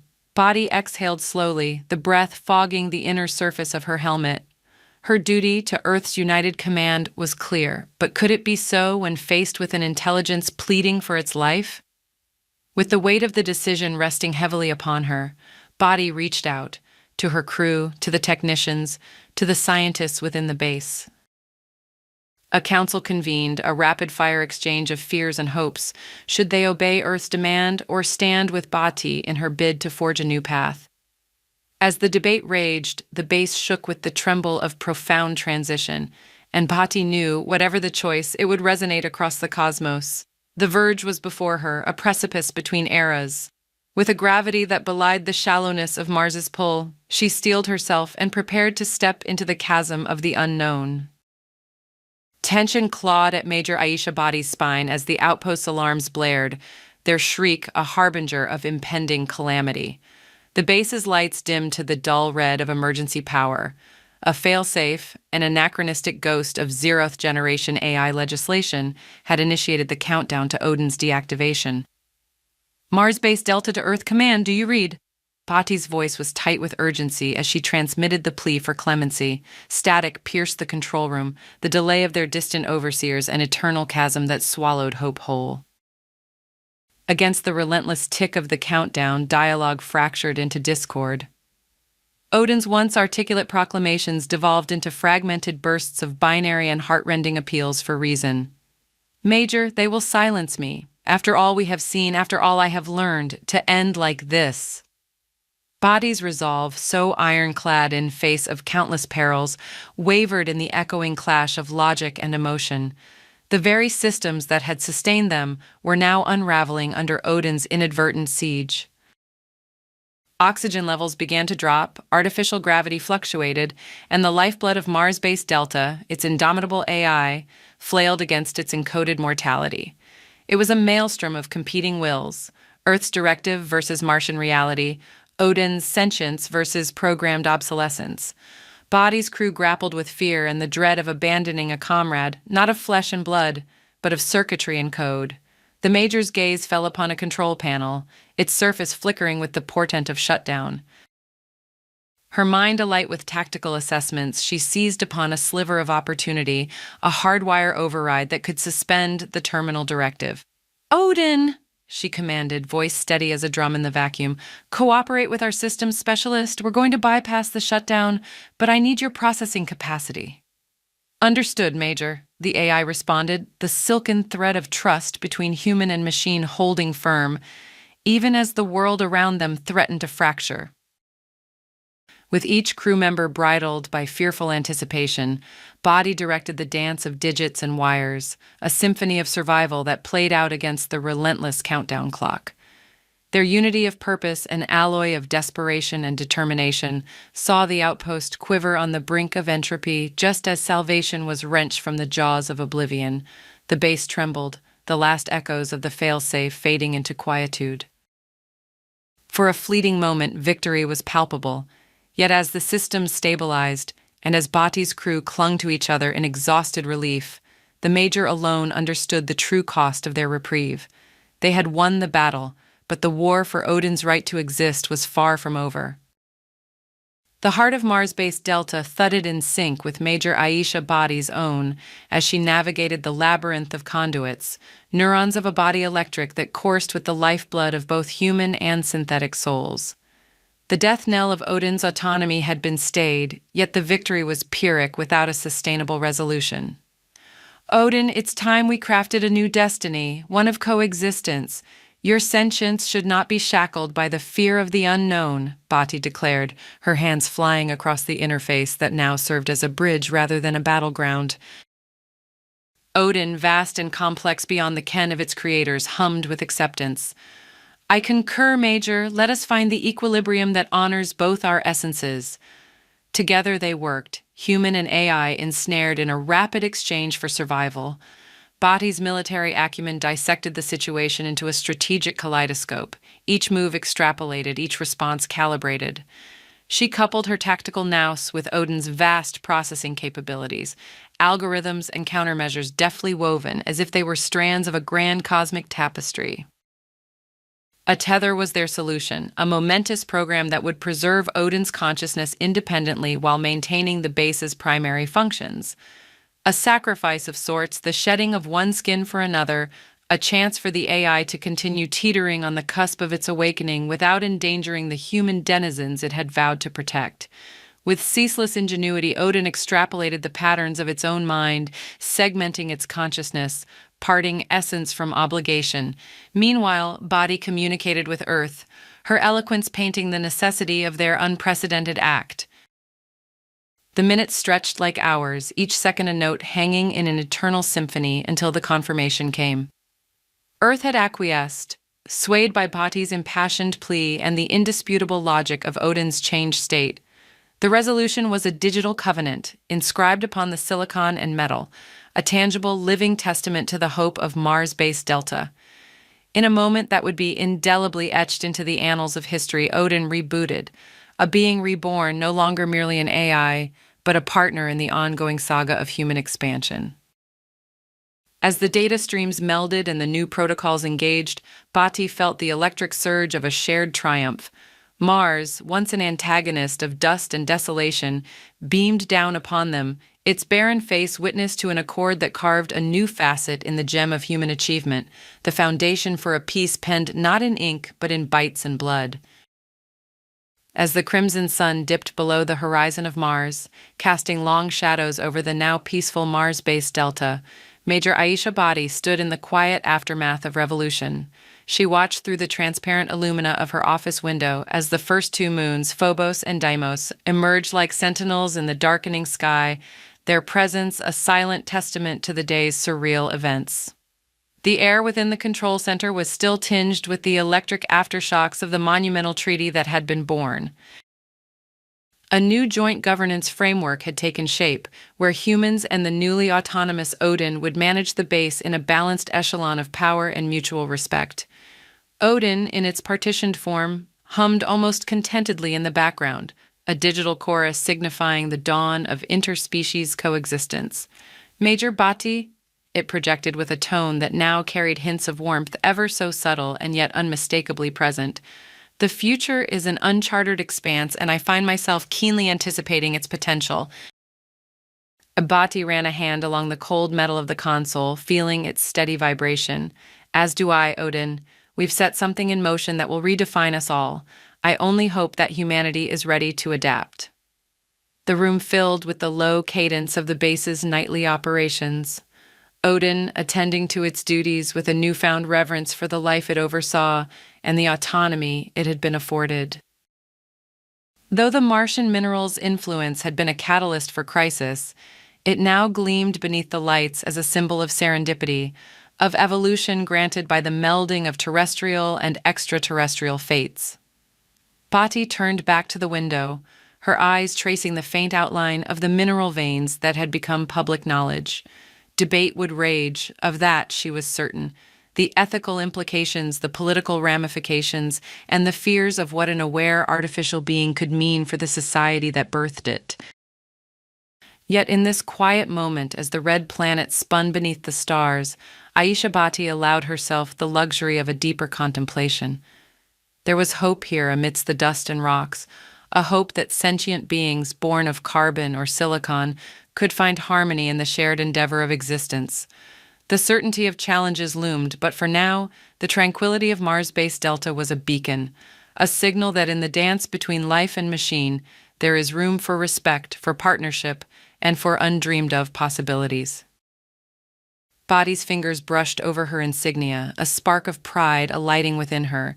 Here, at this outpost on humanity's frontier, the story of their intertwined destinies continued, and Major Aisha Bhatti, a steward at the crossroads of history, stood ready to meet the future, whatever it may bring. Through the haunting void of battle-torn space, the sleek form of the Scythe-class stealth frigate Spectre weaved between the debris of shattered hulls and the silent echoes of long-lost cries.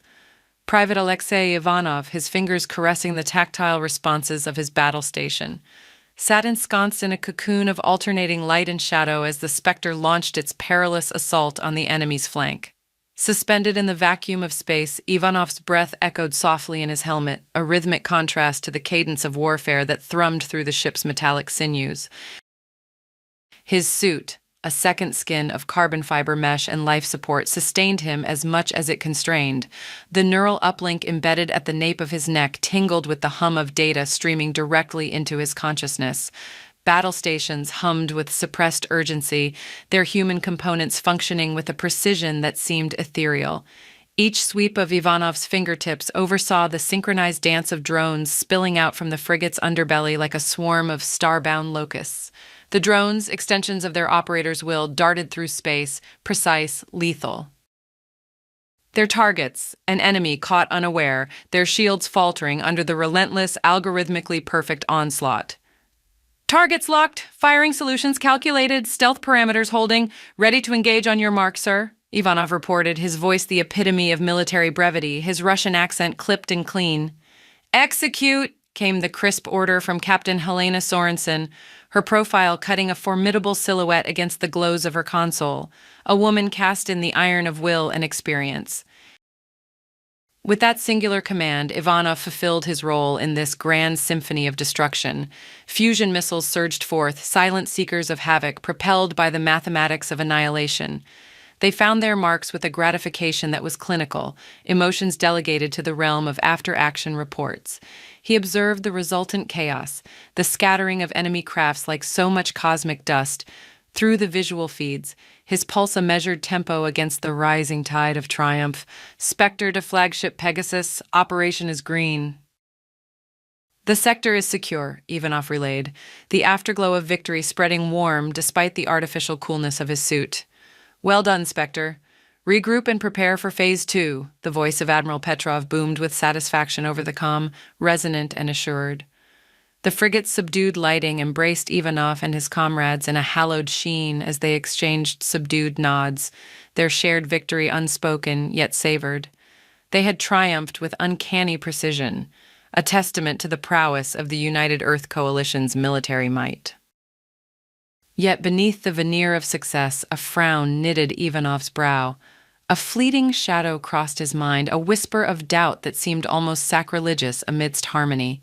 He shook his head, attributing the discord to the adrenaline still tapering in his bloodstream. Little did he know the seed of revelation had already been sown, and the tendrils of conspiracy had begun to unfurl beneath the surface of triumph. Private Alexei Ivanov's slender form was now hunched over in the privacy of his Spartan quarters, the glimmer of triumph extinguished by a darkness that clawed at the edges of his mind. The digital clock on the wall cycled through time with abhorrent indifference. Each tick was a hammer against the metal of his skull, driving forward a memory that was both foreign and intimate. He remembered the operation, the Spectre's victory splashed across the holoscreens, lauded and dissected by tacticians and officers. Every shot was precise, every maneuver flawless. And yet now, those same memories unfolded in his mind's theater with unnerving discrepancies, wisps of smoke that were not there before, a comrade's scream lost in the vacuum of space, a warning light that never flashed. Ivanov replayed the mission logs with an obsession, his fingers trembling as he sought the comfort of certainty. But the pristine records held no trace of his fractures. His eyes scanned the data again and again until they watered with the strain. The whispers in his head grew louder, transforming into glaring screams that echoed a single petrifying question. What am I not remembering? The sensation of being alone, surrounded by the confines of his chamber, grew oppressive. The silence of the ship was taunting, or was it filled with secretive murmurs, cloaked by the hum of life support systems? He removed his service pins, setting them aside with a clatter that fractured the quiet. Clamping his eyes shut, he willed the flashes of memory to reorder themselves, but they disobeyed with a derisive sneer. He saw himself firing weapons, saw his unit celebrate, but the shadows insisted on something hidden, something altered. He arose abruptly, deciding action was the only antidote to the poison spreading through his thoughts. Ivanov paced the cold metal floor, each step a drumbeat of resolve. Stepping to the small basin, he splashed water on his face, watching droplets fracture his reflection in a lattice of untruths. "Get it together, Alexei," he whispered to himself, but the mirror held the countenance of a stranger. He strained against the mental fog, against the training that urged adherence to protocol, against the silence that threatened to smother his burgeoning misgivings. With the stubborn tenacity of a cornered animal, he donned his technician's garb and ventured out beyond the acceptable boundaries of barracks and recreation. A specter himself, Ivanov slipped unseen into the labyrinthine bowels of the ship. His mission was singular: uncover the truth, confirm the doubts, or dispel the phantoms. He found his incursion more unobstructed than it had any right to be, the doors yielding as though they were accomplices to his motive. And there, deep within the sterile cocoon of the Spectre's research wing, lay his damnable vindication. Heartsick, Ivanov gazed at the scientific abomination before him. Memory manipulation technology, clandestine, insidious, his own name branded within their logs like a blemish upon his service record. They had used him, used them all, shapes of men reformed with each mission. "Who are we when our memories can no longer be our own?" Ivanov murmured, haunted by the implications. He slipped a data chip into his pocket, its weight far heavier than its physical construct alone. The enormity of his discovery weighed upon him as he retreated into the shadows he had once navigated with blind trust. His existence, once dedicated to the ideals of the military, was now poised to topple the very edifice he had sworn to uphold. The journey back to his quarters was robotic, a fugue of disillusionment gripping his bones. The darkness of betrayal was complete, swallowing the fractured remnants of his mind's front memory warfare. Alexei Ivanov had passed the point of no return. The corridors of the Spectre felt narrower to Private Alexei Ivanov, each bulkhead a grim visage of the deceit that permeated the ship's purpose. He had seen the proof, undeniable and damning, yet it rested heavy in his pocket like some poisoned trinket. Under the steel-cold gaze of surveillance nodes, he masked his inner turmoil with practiced nonchalance, the harrowing evidence concealed within the data chip burning an indelible mark upon his mind. Each step towards the armory was met with the internal cacophony of conflicting oaths, one to the military that had now betrayed him, another, newfound, to the truth he could no longer deny. Upon entering the dim fluorescence of the armory, Ivanov's eyes met those of Corporal Sophia Reyes. Her smile, usually the precursor to friendly banter, faltered under the gravity of Ivanov's grim determination. Recognizing the unspoken distress, her demeanor shifted to one of concern. "Ivanov, you look like you've walked through a ghost." "What's—" she began, but he cut her off with a glance that sealed her words behind pursed lips. "Not here," he murmured, tilting his head subtly towards a security node. Understanding dawned in her brown eyes, and she nodded with a subtle signal to meet elsewhere. Sequestered away in the narrow confines of a maintenance shaft, the two shared a cone of privacy amidst the mechanical hums of oxygen recyclers and energy conduits. Here, Ivanov imparted his dark revelation, sharing fragmented glimpses of manipulated realities through hushed tones. Sophia's face paled as she listened, her expression a shifting canvas of shock, disbelief, and finally a hardened resolve. This is monstrous," she hissed, her hand unconsciously reaching for the sidearm at her waist, a soldier's reflex. "You're sure of this?" "As sure as I'm sure of anything anymore," Ivanov replied, resting a steady hand on her arm. The coldness of her weapon was a stark reminder of the path that lay ahead. "I must expose this, Sophia. The chain of command has become corrupted with the power they wield." She locked eyes with him, the shared camaraderie of countless drills and operations morphing into the solidarity of conspirators against a vile truth. "We'll need evidence that speaks louder than our words. Projections, whispers in the dark, they won't be enough." Nodding, Ivanov pulled the data chip from his pocket, its surface catching the glint of emergency lights. "This," he said, brandishing the chip like a talisman against the shadows, "could very well be the fulcrum upon which the fate of this conspiracy balances." And with meticulous precision, both mechanical and cerebral, they downloaded the lurid secrets of mind-scouring technologies and biotic rescripting into a secure interface. They watched, as if observing from an out-of-body experience, the incontrovertible evidence of memory tampering revealed in code and cryptic logs. Ivanov felt the foundations of his own convictions shake, each line of data undermining what little certainty he thought he had salvaged from the wreckage of his mind. Yet now, before him, lay the truth in its raw, digital form, a tool to shatter illusions and hopefully restore liberty to manipulated minds. Together, Ivanov and Reyes plotted their tumultuous course, minds racing with strategies to disseminate the damning evidence. No longer soldiers following orders, they had become warriors in a shadow conflict, their enemy unseen but omnipresent within the metal carcass of the Spectre. For each step forward, a question arose. Who else could they recruit to their cause? Could they even trust their own memory of comrades and friends?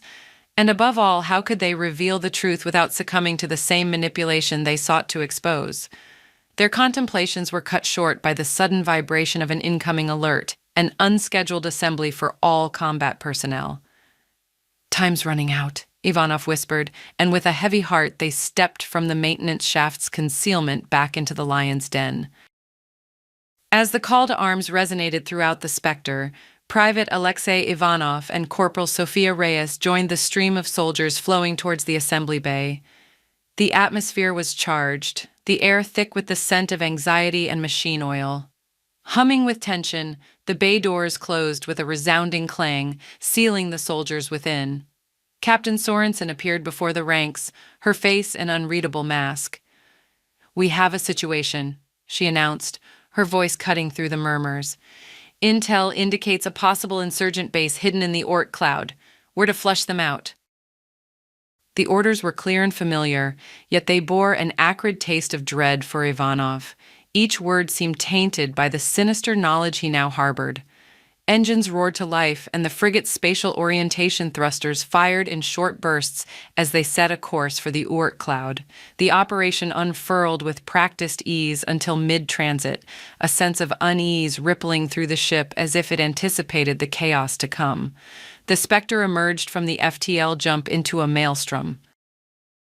A network of targeting beams painted the frigate from the hidden batteries of the insurgent stronghold. The embattled Spectre shuddered under the onslaught. Warning klaxons blared, harsh and dissonant.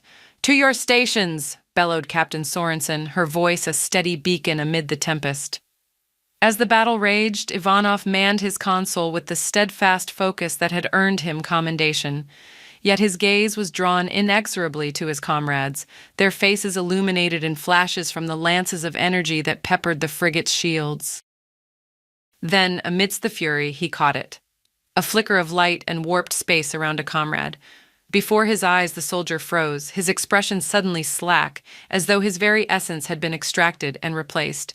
When the man moved again, his confusion was palpable, but it dissipated within moments, replaced by automated precision. The reality of the nightmare before Ivanov coalesced with brutal clarity, memory-wiping shots disguised amid the instruments of war, rewritten recollections of fear, loss, bravery woven seamlessly into the flow of combat. He glanced at Sophia, her eyes wide with shared horror.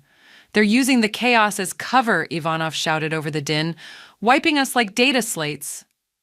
Frantic, he locked eyes with the man at the neighboring station. Private Marcus Thorne, whom he had trained with, fought alongside. Yet as their eyes met, Ivanov saw the veil of confusion descend over Thorne. A succession of blinks and the visage of certitude returned, Thorne resuming his work as if nothing had happened. Amid the thunder of guns and the symphony of destruction, Ivanov's thoughts spun into a whirlwind of desperation. Here was the proof, stark and undeniable, the truth of their enslavement by technology. And with the truth gnawing at his core, the question became not just of survival, but of the magnitude of what might be lost in each retelling of self. As the Spectre carved a path of escape, Ivanov and Reyes exchanged a wanton glance. The trust they shared was born from conviction and conspiracy. It was a pact unspoken, a vow to shine a light on the darkened corners of their memories and reclaim the stolen threads of their identities. The battle subsided into the past as the ebbing adrenaline left a bitter aftertaste. In its wake, festering wounds of the mind were laid bare, each bearing the same scar of manipulation and deceit. The next steps were clear, fraught with danger, yet carried the potential for liberation. With evidence so personal and visceral, they had crossed the threshold from uncertainty to action. The corridors of the Spectre now a labyrinth leading inexorably towards confrontation. Within the bowels of the Scythe-class stealth frigate Spectre, a gust of unruly courage surged through Private Alexei Ivanov's veins. The time had come to enact the most perilous maneuver of his career, as much a mission of conscience as it was a tactical battle.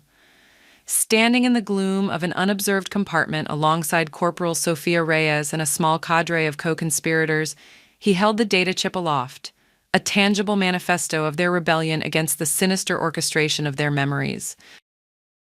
"We have one shot at this," Ivanov whispered, his voice a blade of steel wrapped in velvet. "We expose the mind meddling right here, right now, or we lose ourselves forever." Sophia nodded grimly, a silent sentinel ready to cast her lot into the whirlwind of what was to come.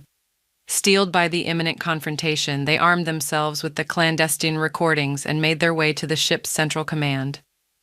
The labyrinthine corridors of the Spectre were silent sentinels to their purposeful strides. The thrum of the ship's heart seemed to synchronize with their resolute cadence, a background rhythm to the unfolding drama that was to thrust them irreversibly into the annals of United Earth Coalition lore. Their arrival in Central Command was like the unfurling of an insidious flag. The privacy screen snapped to attention with the tap of Ivanov's access card. "Captain Sorensen, with the utmost respect, we demand a moment," declared Ivanov, his voice carrying across the command deck, ringed with the evidence that held the key to their freedom from cerebral subjugation. The captain, taken aback by the sudden intrusion, masked her surprise with a practiced command. "Speak," she ordered, her eyes narrowing. In the periphery, Admiral Petrov appeared beside her, a predatory glint in his gaze betraying interest. With the flourish of a master tactician unveiling his grand strategy, Ivanov broadcast the recorded evidence for all to see. Sepulchral silence befell the chamber as the encrypted logs were decrypted, the truth spilling forth in a hemorrhage of light and shadow across every screen. Memory after memory unfolded, carefully altered, pain masked, fear subdued, and bravery aggrandized, all laid bare in relentless sequence. Ivanov's voice was a lone sentry of calm amidst the burgeoning storm. "We have served faithfully, but our service has been desecrated by the chains of falsehood," he proclaimed, his chest heaving with the weight of his conviction. "We are no longer soldiers if our very souls are not our own." Murmurs grew amongst the ranks, the swell of outrage erupting from the disbelieving eyes of his fellow comrades. They saw their own haunted reflections through the distorted looking glass of manipulated pasts. Captain Sorensen, stone-faced, absorbed the damning clarity of the insurgency within her ship. The admiral, however, exhibited the twitch of a poker player who has seen his bluff called. The seasoned military men and women of the Spectre found themselves at an impasse between the obedience to which they were bred and the ethical imperative to which their humanity called. The tense standoff ruptured into tumult as Ivanov's cohort seized control of the ship, the secret of the Mindfront memory warfare now ablaze in their consciousness. Sides were drawn not in accordance with rank, but in alignment with the values for which they truly stood. Ivanov, in an act brimming with peril, stepped forward to stand eye to eye with his superiors. "We will not be pawns of memory, tailored to strategy," he declared, his words a hammer to crack the foundations of the corrupt system that had sought to turn warriors' minds into a mere battleground for others.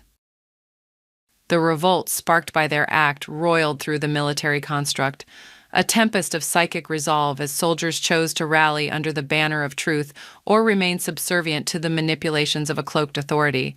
Not a shot was fired, yet the engagement was one for the ages, a battle waged with the most potent weapon of all, the undeniable, immutable power of reality unveiled. In the aftermath of the confrontation aboard the Spectre, the United Earth Coalition found itself in the throes of an existential quandary that rocked it to its foundation. The impact of Private Alexei Ivanov's stand, so stark and unyielding, echoed far beyond the dark confines of starship corridors. Reform swept through the ranks like a cleansing fire.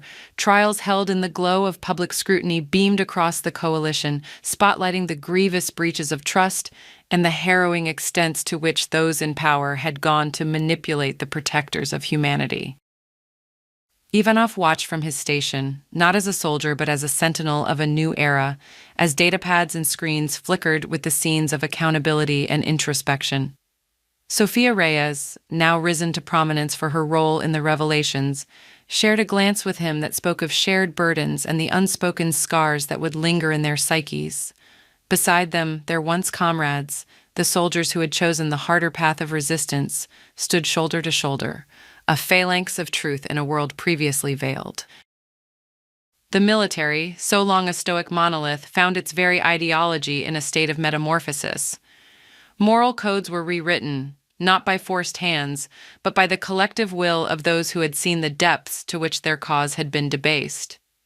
Freedom from the chains of altered memory brought with it not only clarity but also pain. The cost of truth was measured in the raw exposure of the past, moments precious and terrifying relived with newfound honesty. For many, the unvarnished recall bore the sting of an old wound, yet it carried the promise of healing. Painstakingly, a renaissance of trust began to rebuild between the ranks and their leaders, adorned not in military decoration, but in the stark dignity of their trials. The soldiers of the Spectre navigated the unmapped waters of a future where integrity in memory was paramount. For Ivanov, the journey was bittersweet, a path forged through the jagged landscape of betrayal and heroism. In the silence of his quarters, he allowed himself the fragile luxury of hope, a hope that the revelations which had torn through the fabric of the military would serve as a beacon to prevent a repetition of history's darker chapters. The specter, now a symbol of the struggle for the sanctity of mind and soul, carried on through the stars. Its crew, bonded by the shared crucible of their awakening, stood vigilant, each aware that the truest form of defense was the safeguarding of their collective consciousness. United Earth Coalition had been brought to the brink by the intrepid actions of Ivanov and his kindred spirits. Their legacy, entwined with the spectral trails of courage, would endure as a testament to the unyielding human spirit, a spirit never to be overshadowed by manufactured valor or coerced silence. In the solitude of space, the specter sailed on, its mission redefined in the light of exposed memory, its occupants not just soldiers, but guardians of an immutable truth, stewards of their own stories. Lieutenant Ava Jackson surveyed her team, her visor reflecting the silent determination mirrored in the eyes of her Skyfall commandos. They were strapped into their acceleration chairs aboard the dropship, the last barrier between them and the volatile alien planet below.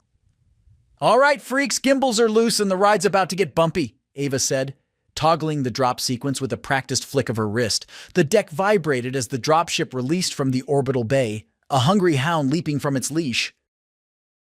The cabin lights dimmed, bathing the commandos in a foreboding crimson hue. Ava could feel the shudder of the ship as it began its descent, like riding an elevator cable snapped and free-falling into a pit of monsters. The truth wasn't far off. Remember, gravity is a harsh mistress, but she's not your mother-in-law, so you might actually survive her embrace, Ava quipped, injecting a dash of her trademark humor to cut through the mounting tension. A chorus of muffled chuckles filtered through the comm clicks, a comforting reminder that her team was still human beneath their hardened exteriors. The dropship rattled, entering the planet's atmosphere. They hit the first cloud layer, a vibrant dance of colors erupted around them, an uncanny beauty unbefitting this deadly descent. Energized particles clashed with the hull, casting otherworldly shimmers like an aurora borealis on steroids. Their velocity increased, the dropship slicing through the kaleidoscopic clouds with the precision of a scalpel. The glowing mist gave way to reveal the craggy landscape below, a no-man's land littered with formidable alien fortresses and insidious jungles that could swallow a man whole. 10 seconds, Ava announced. Commence armor lock. The command boomed over the ship's comm, every soldier's armor whirring and clicking as it secured them for impact. She watched the altimeter spin down like the ticking hands of doomsday clock. 9 kilometers, 8 kilometers. Ava's pulse thrummed in her neck, a drumbeat marching to the rhythm of descent. They were the first of their kind, the vanguard of the void, sky falling into the mouth of hell itself. Angels or demons yet to be decided. "Strike true and see you on the other side," she said, a final benediction as the dropship's belly opened. With a gut-wrenching lurch, Ava and her team were expelled into the void. Their bodies cleaved through the air, a synchronization of falling stars blazing toward an inhospitable land. This was it. The thrill, the horror, the all-consuming rush. The operations might differ, but the dance with death remained the same. And as Lieutenant Ava Jackson and her Skyfall commandos descended through the storm of an alien sky, the true magnitude of their latest mission loomed like a shadow awaiting dawn. The touchdown was an orchestrated chaos, a blend of screams, both human and metal, and the cacophony of war at first touch. As they broke from their freefall, the commandos transformed from celestial bodies to unyielding pillars of resolve. Ava's feet found purchase on the alien soil. A scuff of dust kicked up beneath her, tasting like ash and defiance. Hardly a breath passed before the pulse fire began. Streaks of brilliant energy seared the air, painting lethal rainbows across the battlefield. The foe, unseen but undeniably present, heralded their welcome in a hail of otherworldly munitions. "This is Skyfall Leader," Ava barked into her comm. "Fan out and flank position echo. These squids are about to learn a painful lesson in ballistics." The team executed flawlessly, scattering with the agility of a dispersed school of fish, yet with the striking precision of a serpent. Laser fire clashed with magnetic rounds, the battlefield alight with the violence of engagement. The commandos were the elite. They moved not just with individual prowess, but as a single unit bonded in the brutal ballet of combat. The fight escalated, the planet's gravity lending heaviness to each movement. Sweat trailed down Ava's spine as she deftly avoided a searing blast that cratered the ground where she had stood moments before. This was no typical skirmish. Something was amiss. The enemy forces too intent, too desperate. "Jackson!" hollered Sergeant Muller, her voice a rally above the fray. "On your six, relic!" Ava swiveled, magnetic boots locking on alien stone.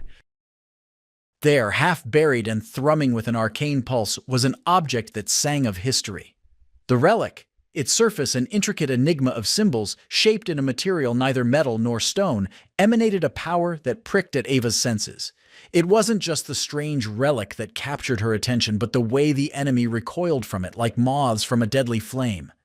Her commandos circled, forming a protective cordon as Ava approached. She could feel the vibrations in the air, an electric anticipation that tingled across her skin. "Get the eggheads online," Ava said, her eyes locked on the relic's enticing glow. "We've got a new priority." There was something magnetic about the artifact, an allure that reached into the depth of her curiosity. As her hand extended, a voice called out a staunch reminder. "Careful, LT," warned Corporal Nasir from her sidearm position. "That thing smells more like trouble than a politician at a peace rally." Ava's touch was light, reverent, but the moment her fingers grazed the relic, the world stood still. An eerie hush fell over the battlefield, the frenzied exchange of fire seeming to fade into a distant storm. "Report, Lieutenant!" The voice of command crackled in her ear. "We've got the asset, Command," Ava responded, her gaze locked onto the pulsing artifact. But deep within, something had awoken. A shiver of potential, a whisper of power, an echo of futures yet unseen. The relic had found its custodian. And Lieutenant Ava Jackson felt the weight of destiny settle upon her shoulders, as much a shield as it was a target. The deeper the commandos moved into the heart of the ruins, the more the walls themselves seemed to whisper secrets of a past long buried. The pulsing glow from the artifact directed them, a beacon through the labyrinthine city, as the dust of collapsed antiquity filled the air with a fine, choking haze. A crumbling archway opened to an atrium where lines of foreign script ran along the aged stone like veins. Ava paused, her helmet's light casting eerie shadows on the characters that seemed to dance as if alive. "Sarge, check this!" Private Kella's voice cut through the commotion.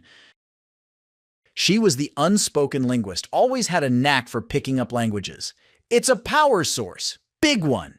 The kind that could juice up a starship or, I don't know, end a war." Ava weighed the revelation. A weapon? A tool? The power to change the tide of the conflict was literally etched into the stones around them. "Intel was spot on for once," remarked Briggs, slinging his rifle across his back to take a clear image of the inscriptions with his suit's scanner. "But if the enemy gets their greasy mitts on it—" "We're not going to let that happen," Ava interjected, a note of resolve steadying her voice. "Our new friends in orbit say we've got company headed our way, and they're not stopping by for the scenic tour." The tension ratcheted up.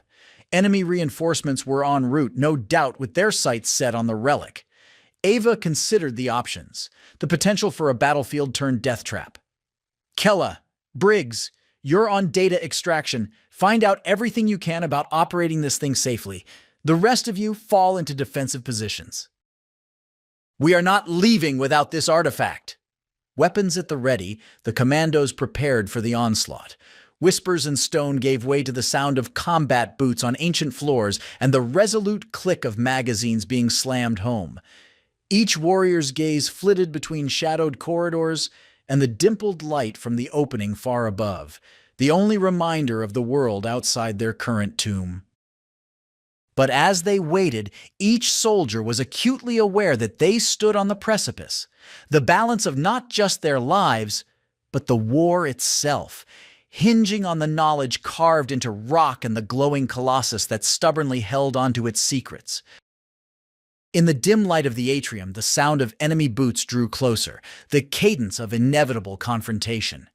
Ava's headset crackled with Briggs's voice, urgent and strained. "Lieutenant, we've got a problem. They've got Hammerfield. They snatched him during the last skirmish on the East Wing." Ava's heart constricted.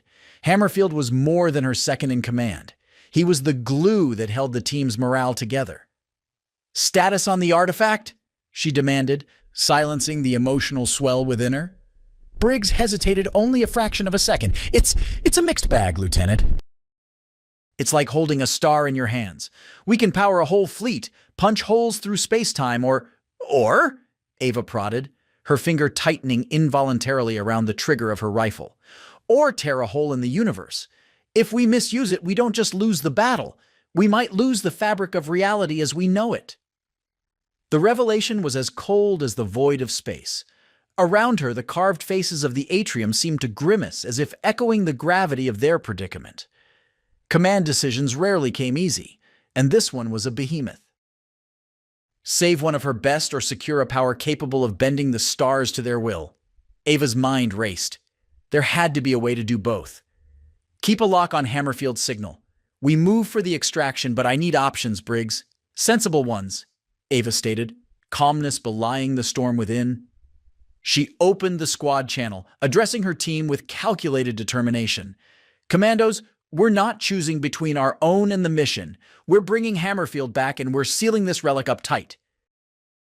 Even as a plan formed, the enemy swarmed into the atrium with renewed vigor, the darkness erupting in muzzle flashes and shouted commands.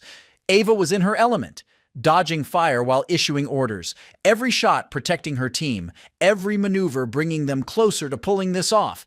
"Incoming data from Briggs," Kella's voice cut through, sounding eerily composed amidst the bedlam. "We've got a narrow window to trigger a contained pulse from the relic. Disorients the enemy tech, but we have to be precise."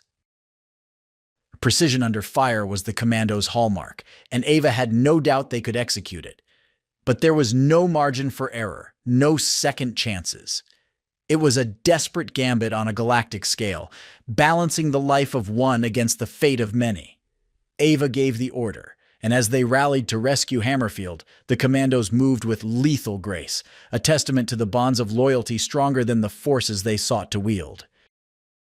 The Angelfire gunship, its engines straining against the relentless assault of the enemy, bore the Marines and their incalculably precious cargo upwards into the storm-racked skies of Xerxes IV. They ascended through veils of hostility towards the looming ancient platform that jutted from the cloud bank, a skyborne citadel abandoned to time and the elements. The platform was vast, an immense disk of alien construction that anchored to the twisting spires of rock below. The commandos knew this was where their stand would be made, where the relic's purpose would be unveiled or die with them. Lieutenant Halo Jackson surveyed the scene, the HUD in her helmet casting a lurid glow upon her stoic face. There, amidst the whirlwind of enemy armada closing in, she orchestrated her team's deployment with precision, her voice unyielding over the din of encroaching death. "This is where we turn the tide," she declared. "Set up the TACCOM relay, reinforce our position. We do not let them pass." The commandos, each with their role indelibly marked upon them, moved to carry out her orders. They had become part of the platform, their resolve the steel that fortified the ancient alloy. As the enemy approached, prepared for the kill that would end the war on their terms, a fusion of grit and strategy played out. Ava activated the relic, its inscrutable design now seeming as familiar as her own pulse, and with it, she felt the rush of energies that coursed through the platform, a weapon not just of power but of prophecy. The relic hummed, resonating with the platform's dormant mechanisms, a harmonic frequency that became a blade cutting swathes through the attacker's front lines. The platform in its prime had been a bastion of defense, and now, through the relic's interface, it came alive in a dance of destruction, its sentinels of light and fire turning the tide with ancient fury. Meanwhile, amidst the chaos of battle, Ava clashed with her inner demons, the specters of comrades lost, the weight of command, the whispers of doubt that danced at the edge of her consciousness. She pushed them back with the steel of her will, her focus only for her team and their desperate gambit. Her commandos, their faces etched with exhaustion and resolve, manned the defenses, their weapons crafting a symphony of resistance. Eyes locked onto their targets, they fought with the ferocity of those with everything to lose. As their enemy's formation began to falter beneath the relentless force of the platform's awakening, the tide indeed began to turn. With each passing moment, the commandos pushed closer towards victory, their goal almost palpable within the electrified air.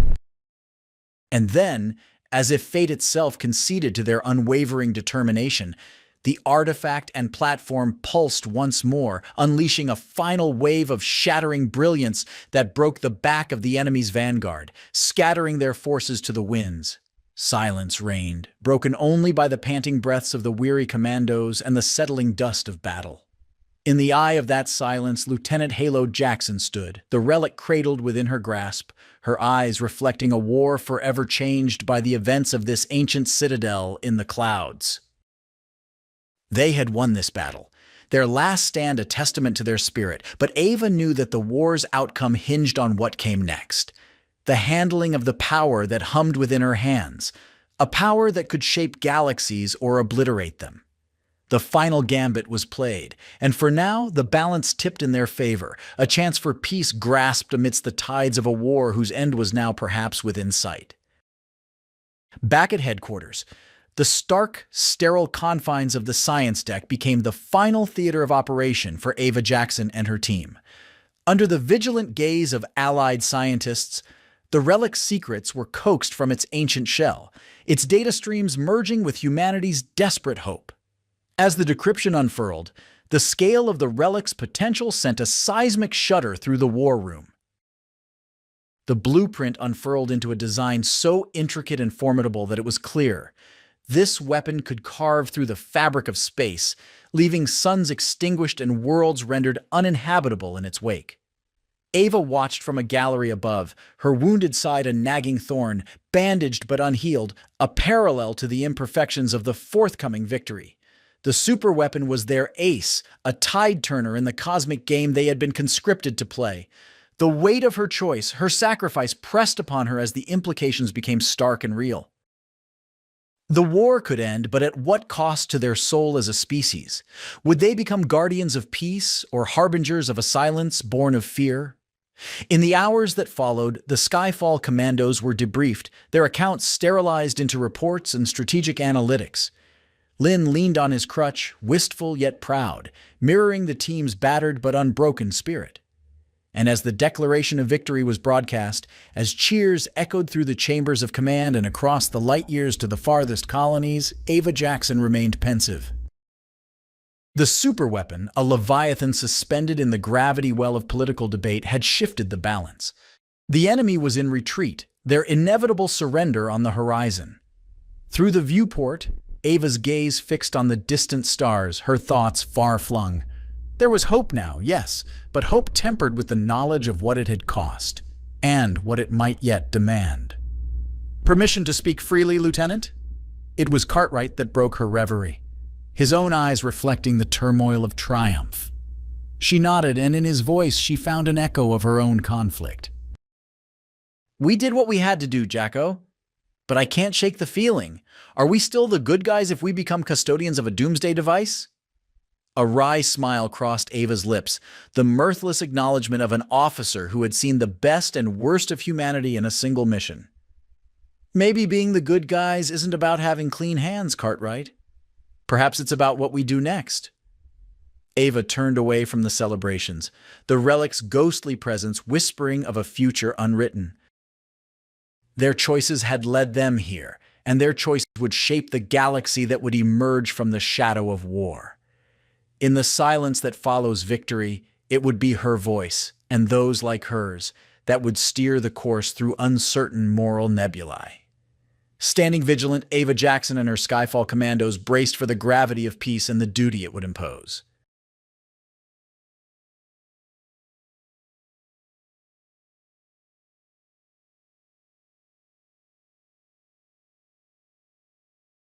If you enjoyed this content, don't forget to hit that like button and subscribe to our channel for more awesome videos coming your way.